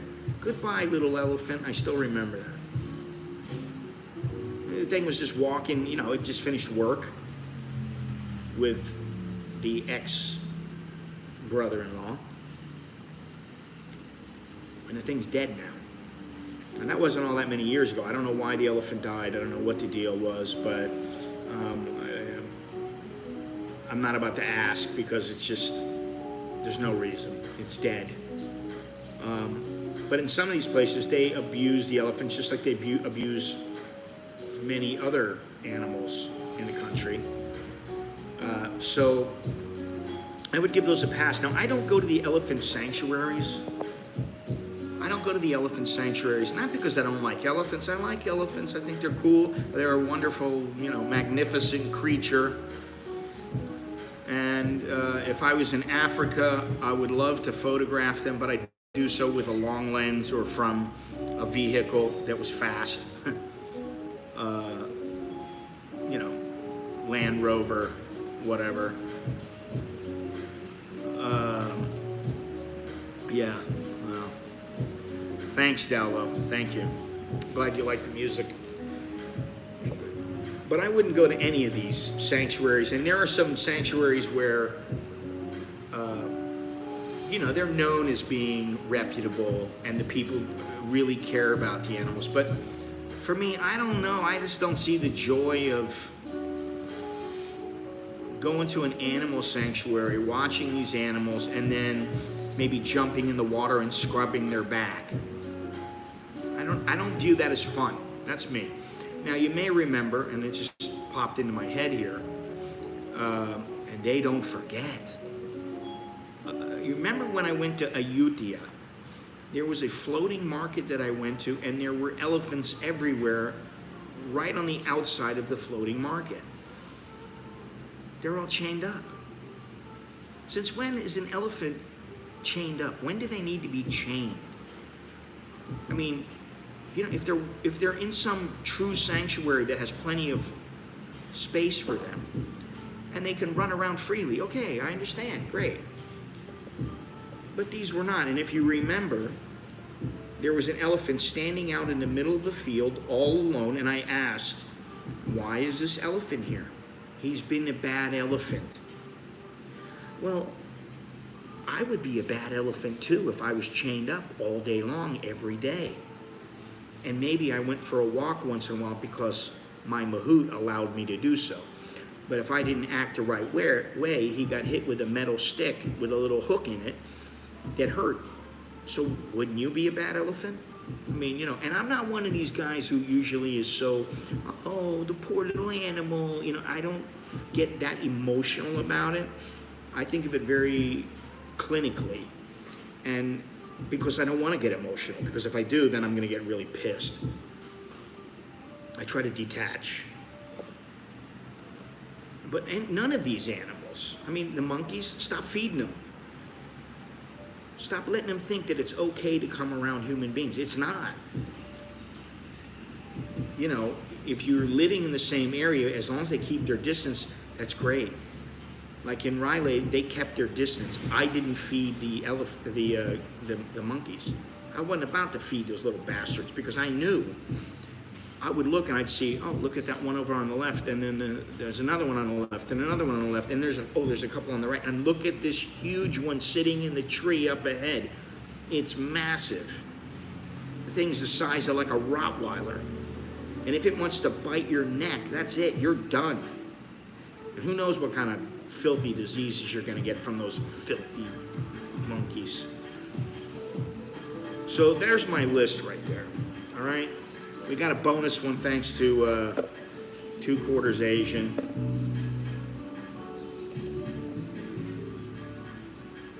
So we got 2 that are now closed that are not included in this list. The Croc Farm, the Tiger Temple. We got number 1, Safari World. Number 2, Tiger Kingdom. Number 3, Tiger World. And you know what? instead of going to these tiger places, why not just go to the tiger temple? I think it's in Prachuap or Cha'am. It's the Wat Tham Sua. It's the one where the guy just died, actually. He was going up the stairs, he had a heart attack because it is quite steep. But it's a beautiful place, and you can see the ceramic, or what are they, the clay tigers that they made, the concrete tigers that they made. Don't go to these tiger places. Then the monkey places, Lopburi, Wat Cham, let me see here. Safari World, Tiger Kingdom, Tiger World. Number 4, Lopburi. Number 5, Wat Cham Kiri. Can't speak today. Number 6, the Monkey Temple in Hua Hin. Number 7 is any elephant places where the elephants are broke or they are just mistreated. I know there are some sanctuaries where they are treated very well, where they rehabilitate them. Especially, there's some that have been, they've stepped on landmines and they've lost their legs, and they still take care of them. And the place where I went in, what was it called? Is it Tiger Kingdom? Yeah, in Chiang Mai. The place that I was gonna go there, what they did was, I'll give you an idea of what they do. This place, because nobody could go there, they weren't open for so long because of the pandemic, that they had no more money to feed the elephants. They just couldn't afford it. So they let the elephants go out into the jungle. And the elephants were fending for themselves. They just went out and found bamboo and found whatever they were eating, and then they survived. Now, I don't know if they got all the elephants back or some of them back, but I know that some of them did go back. And apparently now it's open and they're doing okay, but they didn't have the funds to take care of the elephants, so, hey, go free, go out in the jungle. If I was the elephant, I'd be like, I don't want to go back. Why do I want to go back to your place? So any of the elephant places where they're not treated extremely well, that's number 7. Number 8, Pat Pong, and all the places like ping pong shows, the dart shows, the flowered lady shows, where they're pulling, the garlands out of their, down yonder. Phuket, specifically Patong Beach. Hua Hin, I'm not impressed with Hua Hin anymore. Sorry. And then 11, the Chiang Mai, Chiang Rai area, just because of the pollution. I'm not saying that you shouldn't go back, but that is if they get the pollution thing squared away. And finally, number 12, the new Lumpini Stadium. I think there's other alternatives that are just as good and better. Number 13, the Emerald Lagoon in Krabi. Number 14, Chatuchak Weekend Market. All right, if you're a glutton for punishment, go there once. After that, learn the rules of the game. There are other places that you can go to buy the stuff that they have at Chatuchak Market. There are places just as good. You can find places that sell dishes and silverware and all that kind of stuff where you don't have to pay an arm and a leg. You can find places.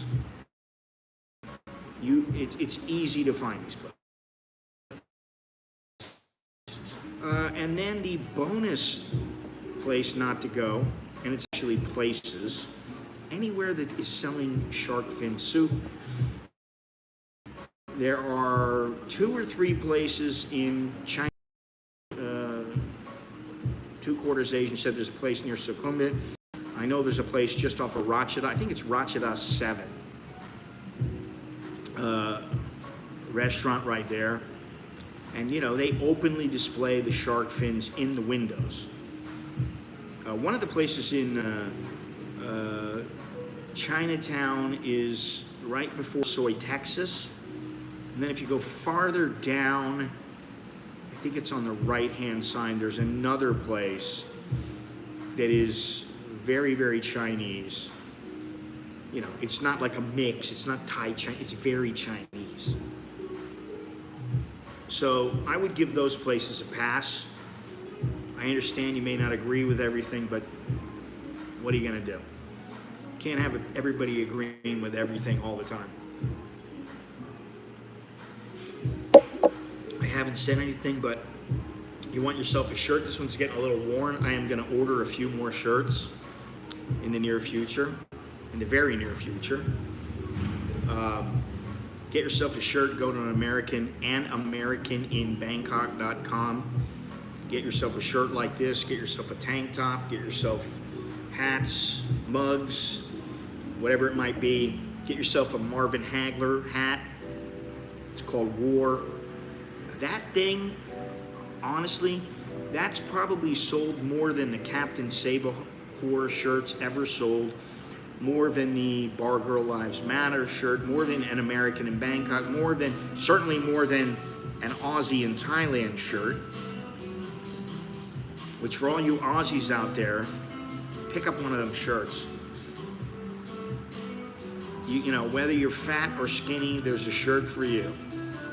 So go to an American in Bangkok. Become a member of the channel, or don't, just keep watching. Or you can become a member on Patreon or a member on my website or whatever it might be.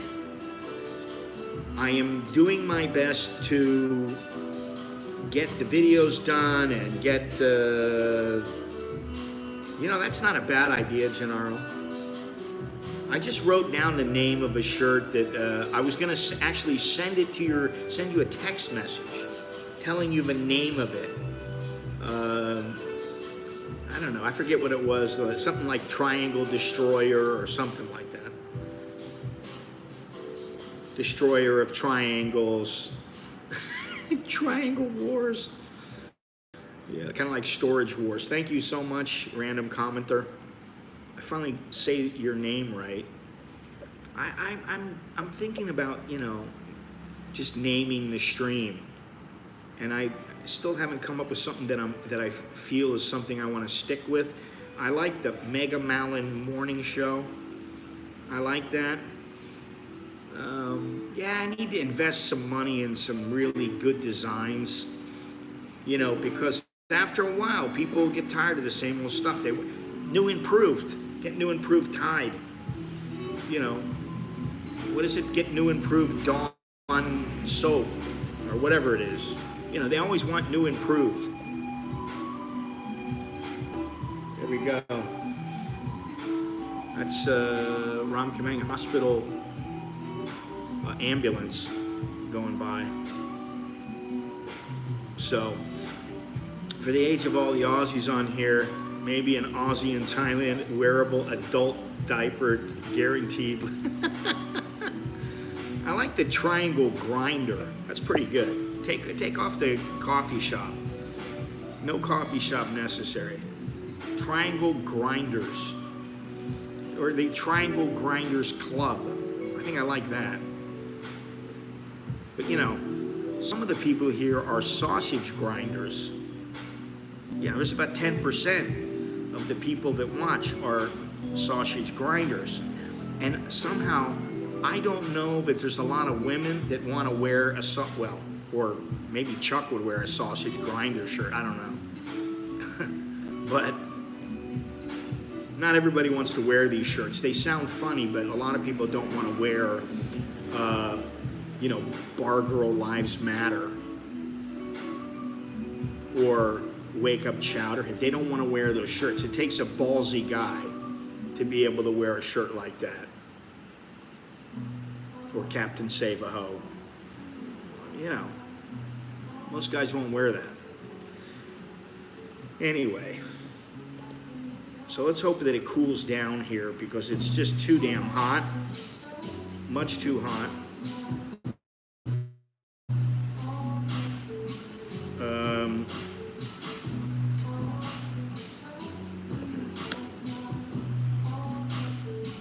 it's only going to be getting hotter. So there we go. And like I said, I will be putting up a video. I think it's going to go up this weekend. It's recommended places to see. Go ahead, Jim.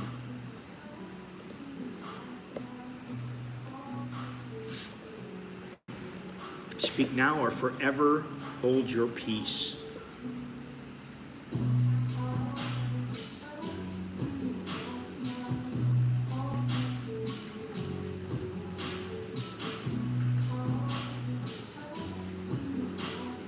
The fake Watts that are tourist traps. Well, that's kind of one of the that's kind of belongs in a do's and don'ts list. Anytime a guy tells you, okay, sir, you go to temple, I take you to temple. Oh, now temple closed. You know, that kind of thing. Anytime a guy tells you the temple's closed, or you go to this temple, I will take you there, and then there's an entrance fee and it's some exorbitant price. Listen, don't use touts. When a guy walks up to you on the street, you know, there's a lot of fake stuff going on out there. And these guys, I remember walking down the street, and the first time that I was walking down the street on Sukhumvit Road, between Soy 5 and Soy 7, I remember a tout walking up to me. And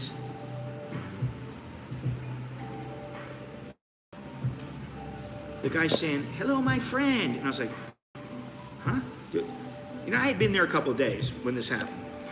So when he walked up, I went, do I know this guy? How do I know this guy? I was like, did I meet this guy before? And I'm like, no, I didn't meet this guy. He's not my friend. They're not your friend. And if they want to give you a deal, oh, now special price, oh, it's all bullshit. Wat Chanot Wang Nakin. Never heard of it. Do your research.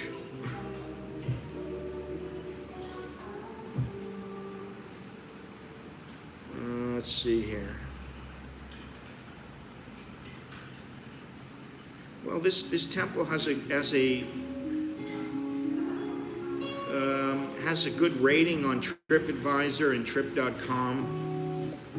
Let me see something here. But to me, there's no reason why you don't have to pay. You don't have to pay for anything at a temple. You don't want to put any money for it. You don't want to donate. You don't have to donate. You don't have to do anything. Don't be guilted in. That's something else too. Don't feel like because oh yeah, I feel so bad for these people.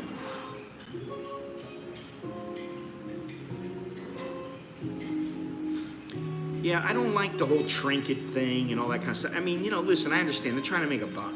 You got to remember that they're always trying to make a buck. Everybody's trying to make a buck. We all got to eat.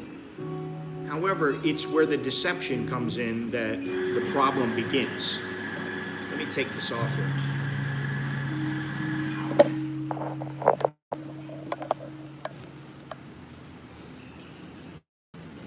Well, did they charge the Thai people for parking?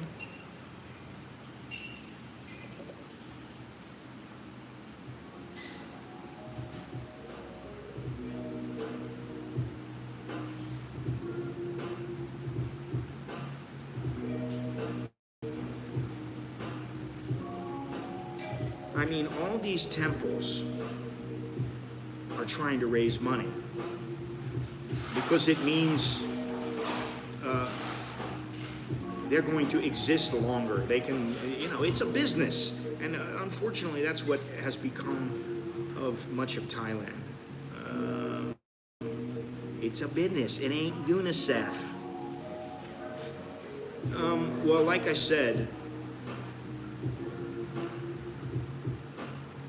10 fans per monk.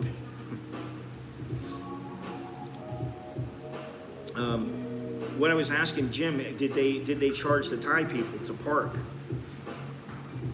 Because, you know, as long as everything's up front, that's one thing. But when they start, oh, you Farang, you must pay, that just pisses me off. Now, something my wife and I did at this temple in Chengdao, which I have video and I wish eventually put that stuff up, is that they are trying to build, they're trying to build the roof. Okay, well, what are you gonna do then? If they're charging Thai people, I mean, you know, it's to me, it's a money grab. But you can always say no.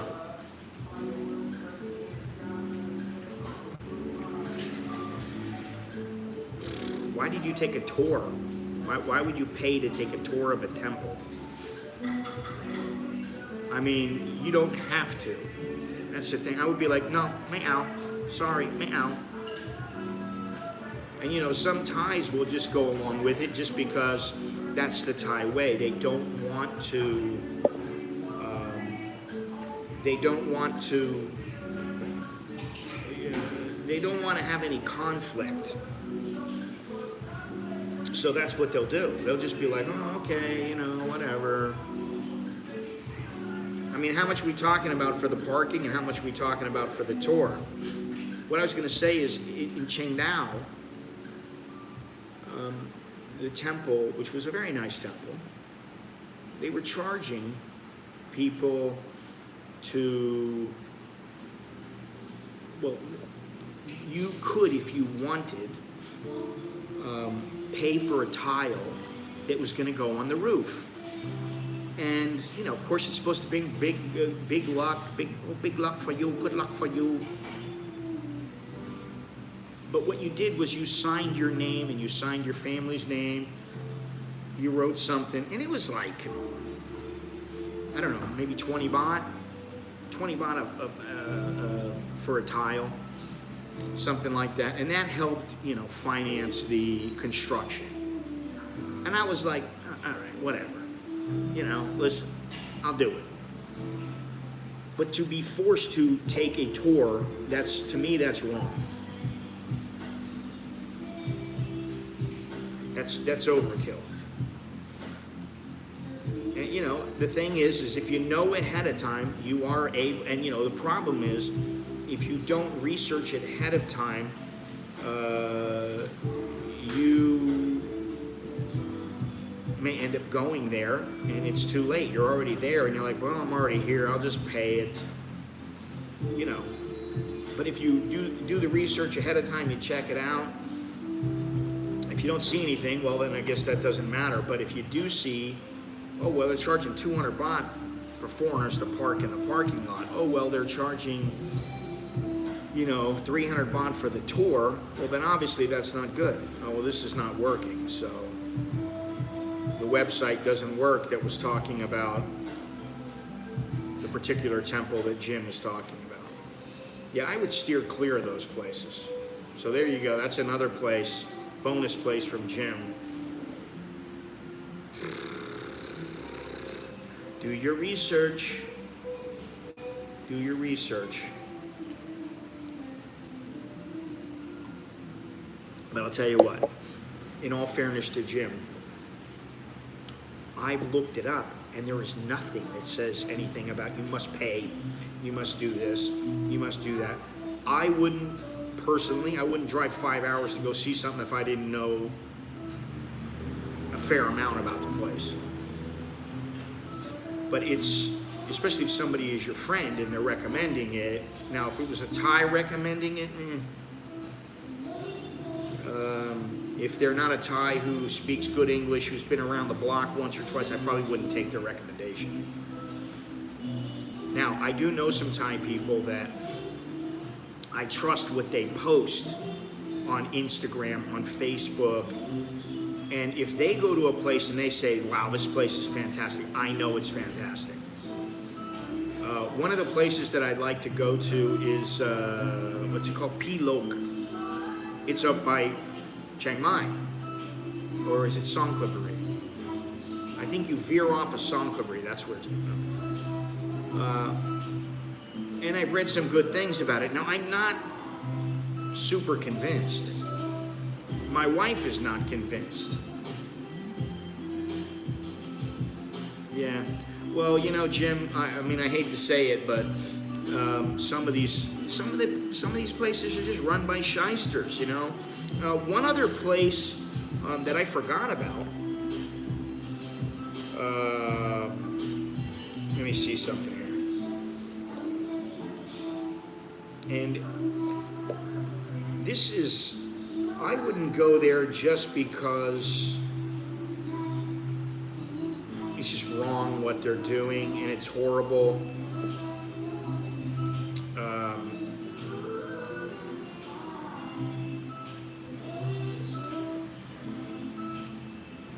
And I used to go by this place all the time when I worked in the area. The area is in Pinclau. And there is a place called Pata. It is a department store. It is a department store. Okay, now, there is a private zoo on the 6th and 7th floor of the Pata Pinclau department store in Pinclau, near where I used to work. They have a gorilla there. His name is Buanoi. And this zoo has been in operation for 40 years. This gorilla has been sitting behind a cage on a concrete floor for how many years? Since 1987. Apparently Buanoi is a female. On the 6th floor there are nocturnal animals, reptiles, and amphibians. There are many albino Burmese pythons. There are some freshwater stingray. And on the 7th floor, there are birds, orangutans, and monkeys, penguins, guinea pigs, rabbits, goats, sheep, Asian black bears, sun bears, tigers, leopards, leopard cats, black panther, golden jackal. And there is an artificial waterfall and botanical garden. Featured here is a 30-year-old, well, now it's older than 30 years old. 87 would put her at 36 years of age, approximately. 36 years of age. Eastern gorilla, female eastern gorilla named Buanoi, the only gorilla left in Thailand. Most critics of the Pata Zoo have focused on the living conditions. She has been held captive in the zoo since 1987. The zoo director and veterinarian insist that she is in good mental and physical health. Now they submitted, animal rights activists submitted a petition of 35,000 signatures in September 2014 to the Thailand's Department of National Parks, Wildlife and Plants Conservation, calling for the zoo's closure and immediate removal of Buanoi from the zoo. Apparently, the DNP, Department of National Parks, stated the zoo has done nothing illegal and they refuse to withdraw the license of the zoo.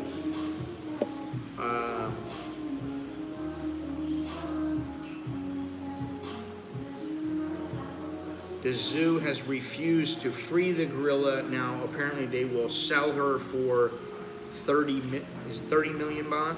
30 million baht.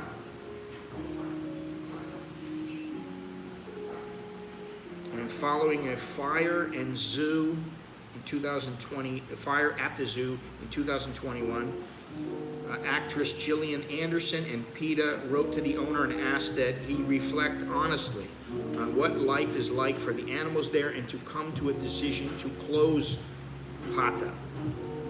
At the end of 2020, Cher wrote a letter to Thailand's environment minister asking for him to find it in his heart to help her with her mission to release the gorilla, and they still have not released the gorilla. So there you go. That's another place I completely forgot about. Too bad. Very sad. So stay away from those places. Not good. Not good at all. Anyway.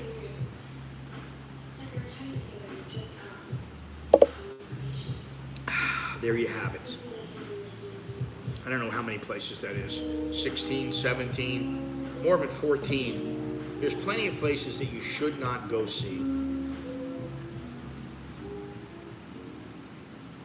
And this particular place is very sad. The Pata one, you know, when I heard about that, and I was going by there every day, I'm like, man, I go by that place every single day. Twice a day. I went back, you know, going there, coming back. I passed it every single day, and I just thought, oh man, and you know, I thought about going in and seeing for myself just how bad it was, and I thought, you know what, I know it's just gonna be depressing. So I didn't go there. And their Facebook page is still active, and they still have a picture of the gorilla in their header on their Facebook page. Yeah, I already mentioned that, but that place is closed now. And the monk who was in charge of that place has fled justice and is still free. And apparently people do know where he is, but nothing is being done about it. Again, pretty sad, you know. So, like I said, in the video, this weekend's video, or at least one of the videos I put up, will be about recommended places that you may not think of or that you may not be apt to go to. A lot of people, you know, straight away, they want to go to Pattaya, they want to go to Phuket, they want to go to Chiang Mai. Maybe they'll go to Kanchanaburi, but I'm going to try to put up some places that are not quite as touristy.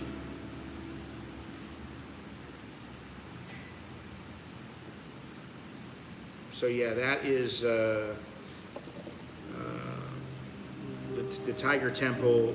I did a video of it quite some time ago.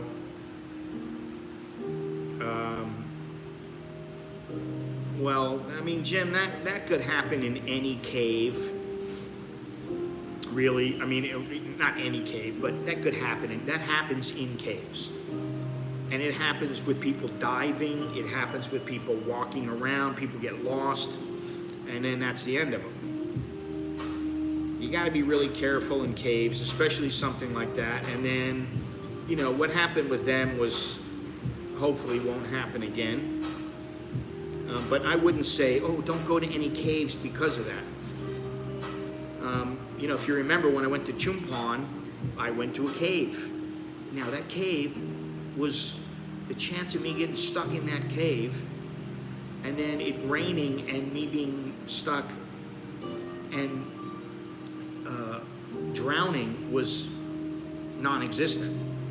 So there are places that you can go where there are some caves that are not that dangerous. I went to some other place, I can't remember where it was, where I went with my mother and my family, and we all went in there. But yeah, it does pay to be careful about a place like that. So, you know, you gotta be smart about where you go. And I think those kids just felt like, you know, hey, you know, we've done this before. Let's just go there. They know what's up, and you know, I've been in many caves in Thailand and never had a problem. There was one or two that I was a little bit nervous about, but I always made sure that I remembered how to get out. I've been in the jungle before in Thailand, where I was thinking to myself, do I know where I am? You know, and you guys might remember I don't remember if I streamed it or not. I think I did stream it. I was with Alex in Kausok. I was with him and we went out for a walk in the jungle.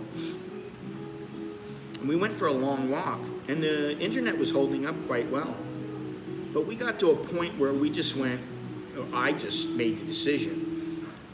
I don't really know where I'm going. I'm going to go back from where I came. Follow the same route back. So that's what I did. But you know, in the United States, I went climbing once. This is a long time ago. This is 35 years ago. 35 years ago. Yeah, about 35 years ago. I went climbing on the side of a mountain in where was it? What was the name of the national? It was out, you know, like in, let's see, where would it have been? Yeah, it's Southern California. I don't know exactly where it was. I don't remember. But I went out and I asked my girlfriend at the time, "You want to go with me?" She's like, "No, I don't want to go." I said, "Okay." And like an idiot, I went by myself. I go by myself. I'm climbing. And I'm talking about climbing, there's no ropes, nothing like that. It was steep, but it wasn't Kings Canyon. I would remember the name of the place, but I don't remember it right now. You know, I'm there without ropes, and it's a really steep hike. So I start going up, and I get to the top. Now the top, there's no way to go through and just like, you know, walk up to a road or anything like that. There's no way to do that. You have to go back down and then around and then you can get up to the road. I go up, I start coming down, and hey, good morning, Carlos. I start going down and I hit in a little area where the ground was very loose, and I start sliding. I don't know how far I slid. It wasn't all that far, but it was about 20 feet. And I grabbed onto a branch, you know, something sticking out of the... How you doing, Carlos? I think I'm going to Pattaya next week, for anyone who's out there. Well, there goes some coconut ice cream. Ooh. Loves me some coconut ice cream. Anyway, I grabbed onto this branch. You know, dirt's falling down, and I'm like, I looked down and I thought, there's not really a path here for me to... Oh, did he? That was quick. I just talked to him yesterday. I'm not sure exactly when I'm going to go, but sometime between Tuesday and Thursday of next week. Maybe Monday. I don't know. You know, I wake up and I go, I feel like taking a little trip. I'm going to go out there.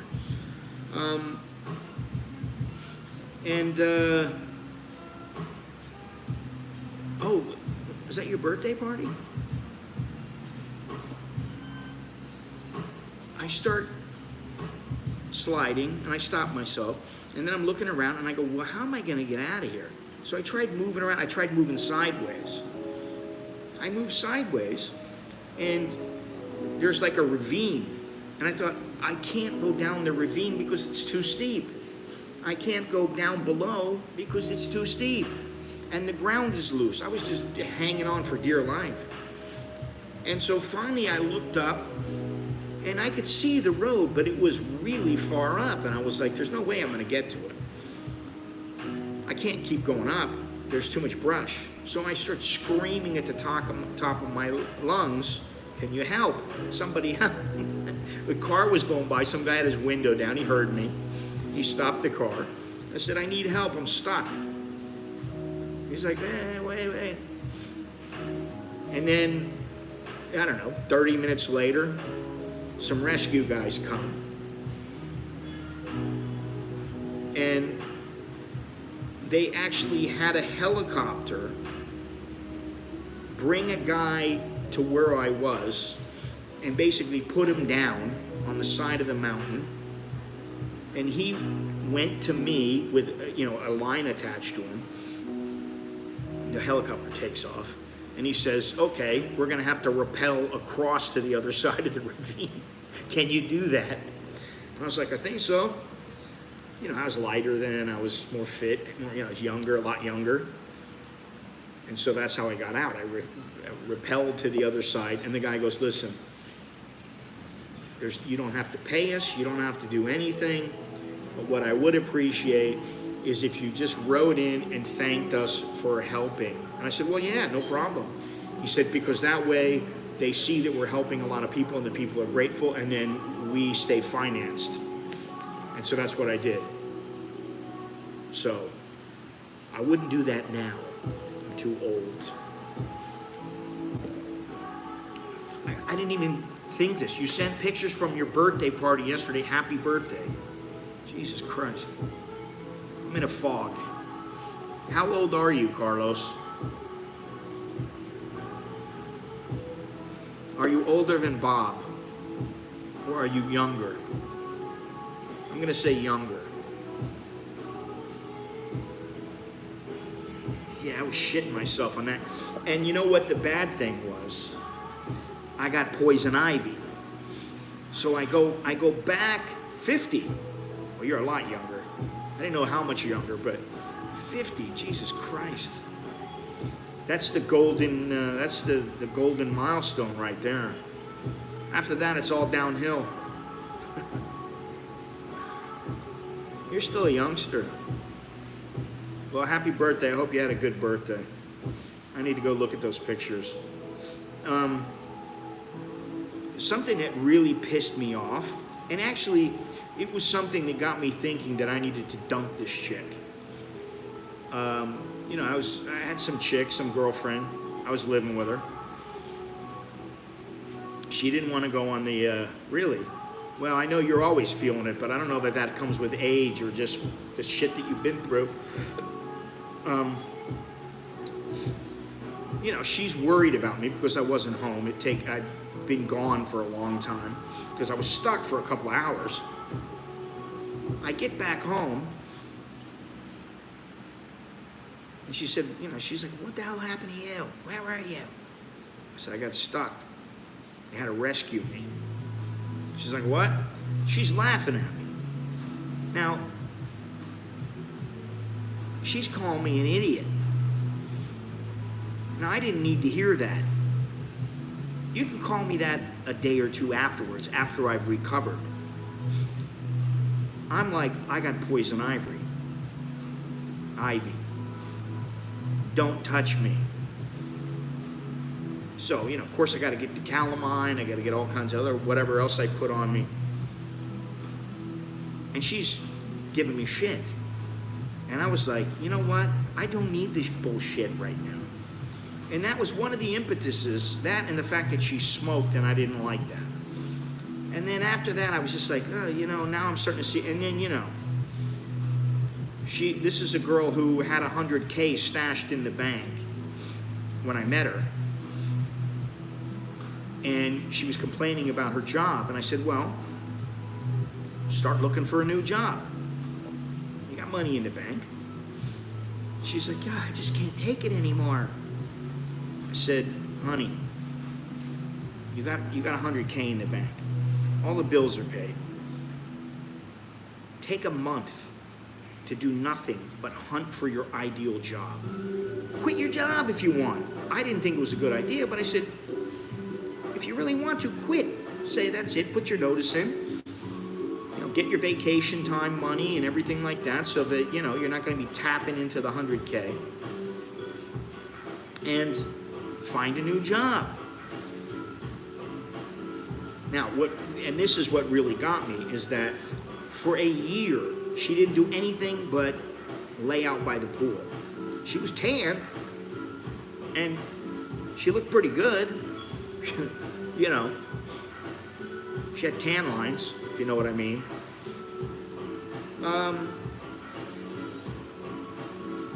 But she didn't ever look for a job. Then she got down to 10 grand. She started getting worried. Scotty was not going to be, financing her laying by the pool. And yeah, I don't know what happened, because you know, a month or so later, that was it. I was gone. You know, I was telling her, you need to get your ass back to work. You need to make it a full-time job. You should be going to Dunkin' Donuts or wherever the hell you want to go. Have a coffee, get some donuts, get out the newspaper. At the time, that was the newspaper, no LinkedIn, none of this online bullshit. Look in the newspaper, start circling places to check out, and make it your business to find a job. That is your job. Find a new job. And she still was like, you know, lollygagging around, and she didn't, I don't know what happened. I don't know where she ended up working or whatever, because I bailed. I was out of it. So, anyway, there's my story for the day. Ladies and gentlemen, we are at the end of another stream. Happy birthday to Mr. Carlos. I don't know why I didn't see the photos or know it was his birthday, but happy birthday. 50 is a milestone for sure. So is 60, so is 70. 65 is also for some, although the retirement age is not so set in stone anymore.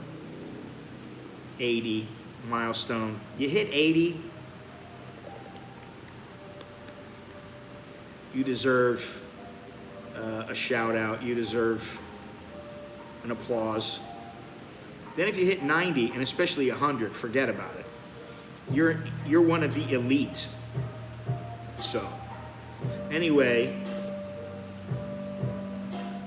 thank you very much for joining me, ladies and gentlemen. Let me see something here. I can guarantee you that this video is not gonna. They're not gonna allow it to be monetized. There's no way. Yeah, I wish I could go to Italy. We did look into stopping there, but it just didn't work out. It didn't. The routes were not conducive. The best fares that we found, I think it was $520 round trip from Lisbon to Florida, and that's why we flew the route that we flew. And you know, it just happened that. Portugal is a place that I wanted to see. I'd like to see Italy. I'd like to see a lot of Italy. But it didn't work out. So, but thank you very much. Appreciate that. I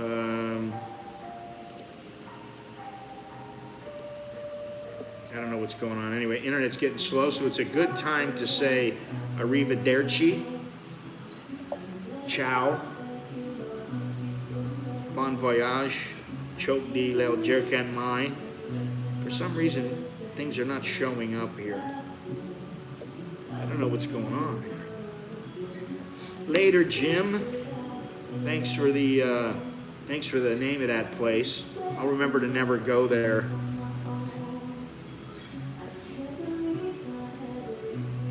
The parking, all right, I'll give them a pass on the parking as long as they're charging the same price. But for a tour, and you have to see the whole place, you've got to pay for the tour. You know, that ain't religion, that's business. That's like going into the church and they say, in order to attend our church, you have to give a monthly donation of $500 or something like that. It's just ridiculous. So, anyway, as I said, hit the thumbs up, hit subscribe, hit the join, hit the, keep watching. And what's today? Today's Tuesday. I'd probably stream on Friday. Wow. Yeah, you know, I've never been at a temple where they were forcing something on you. So that would be a new experience for me, and I would not like it. I understand your frustration. That would piss me off. There is a point, not to go on and on about this, but Thai people need to understand that there is a point of no return. There is a point where foreigners just get pissed off They don't appreciate being treated a certain way. They don't appreciate, some people understand, they're on, oh, okay, I understand they have poor people. Thailand is not a poor country. And there are a lot of Thai people who are far wealthier than you will ever be. So, you know, all this, oh, I understand why they charge 10 times more. But you know what? Most people, it just irritates them. They get pissed. And especially somebody like me who has kids who are Thai, and I'm bringing them to a place, and the place is not even acknowledging, oh, well, you're their father, so, and you know, they're like 20, 22 years old. That's just, it rubs me the wrong way. It rubs a lot of people the wrong way. And this greed is something that rubs a lot of people the wrong way. I'm talking about the, you know, jet ski stuff, the little tricks that they pull about this place being closed today. Let's go to the gem store, about a temple charging ridiculous amounts of money, about the animal thing. There's a lot of things. I still like Thailand, but you have to be careful. And I would say this goes for a lot of different countries. So it's no different than anywhere else. Anyway, as I said, thank you guys. Appreciate the conversation. And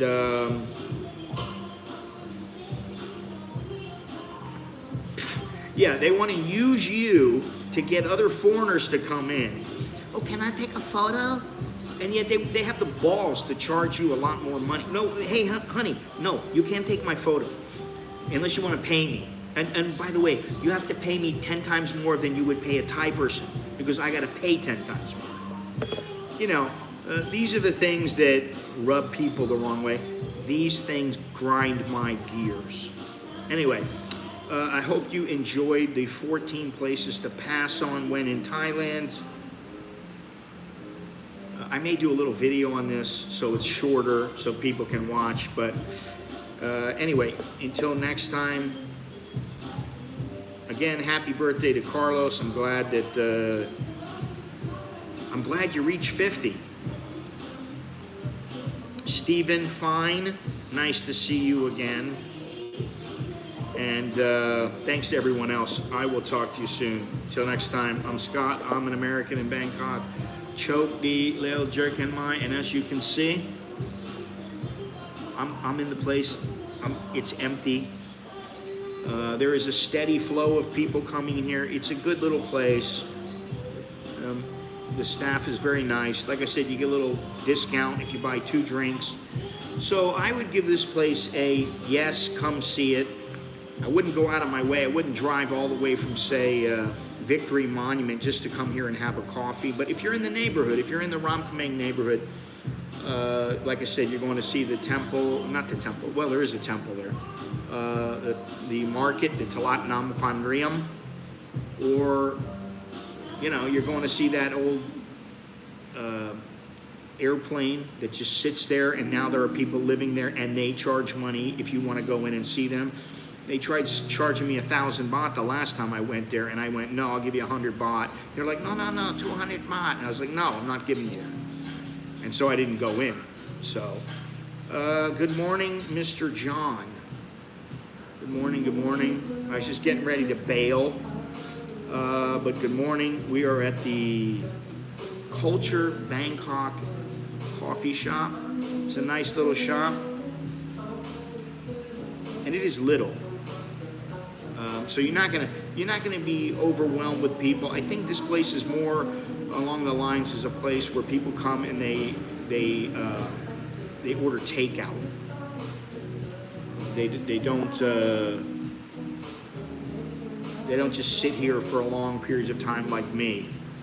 But I've been here before, so I knew what I was getting into, and I didn't really feel like traveling all the way across town. There are a couple places that I'm going to go to in the coming weeks, coffee shops. And one of the requirements for a good coffee shop, in my opinion, is that, at least for me, is that the coffee shop opens fairly early. I mean, if you're in a mall, you can't open up at 6 in the morning, I understand, unless maybe you're on the outside of the mall. But if you are somewhere and you're a standalone shop like this place opens at what is it, 7:30, and it closes at 5:30 p.m. On Saturday and Sunday, it opens at 8:30. So it is still fairly early. You can come in if you're, like you're on your way to work or something like that. That's what I think a lot of people use this place for. But that's one of my requirements in a place to go when I'm looking for a place. It's got to be open at the latest that I want to go to a place, unless I'm going to do a video, is 9 a.m.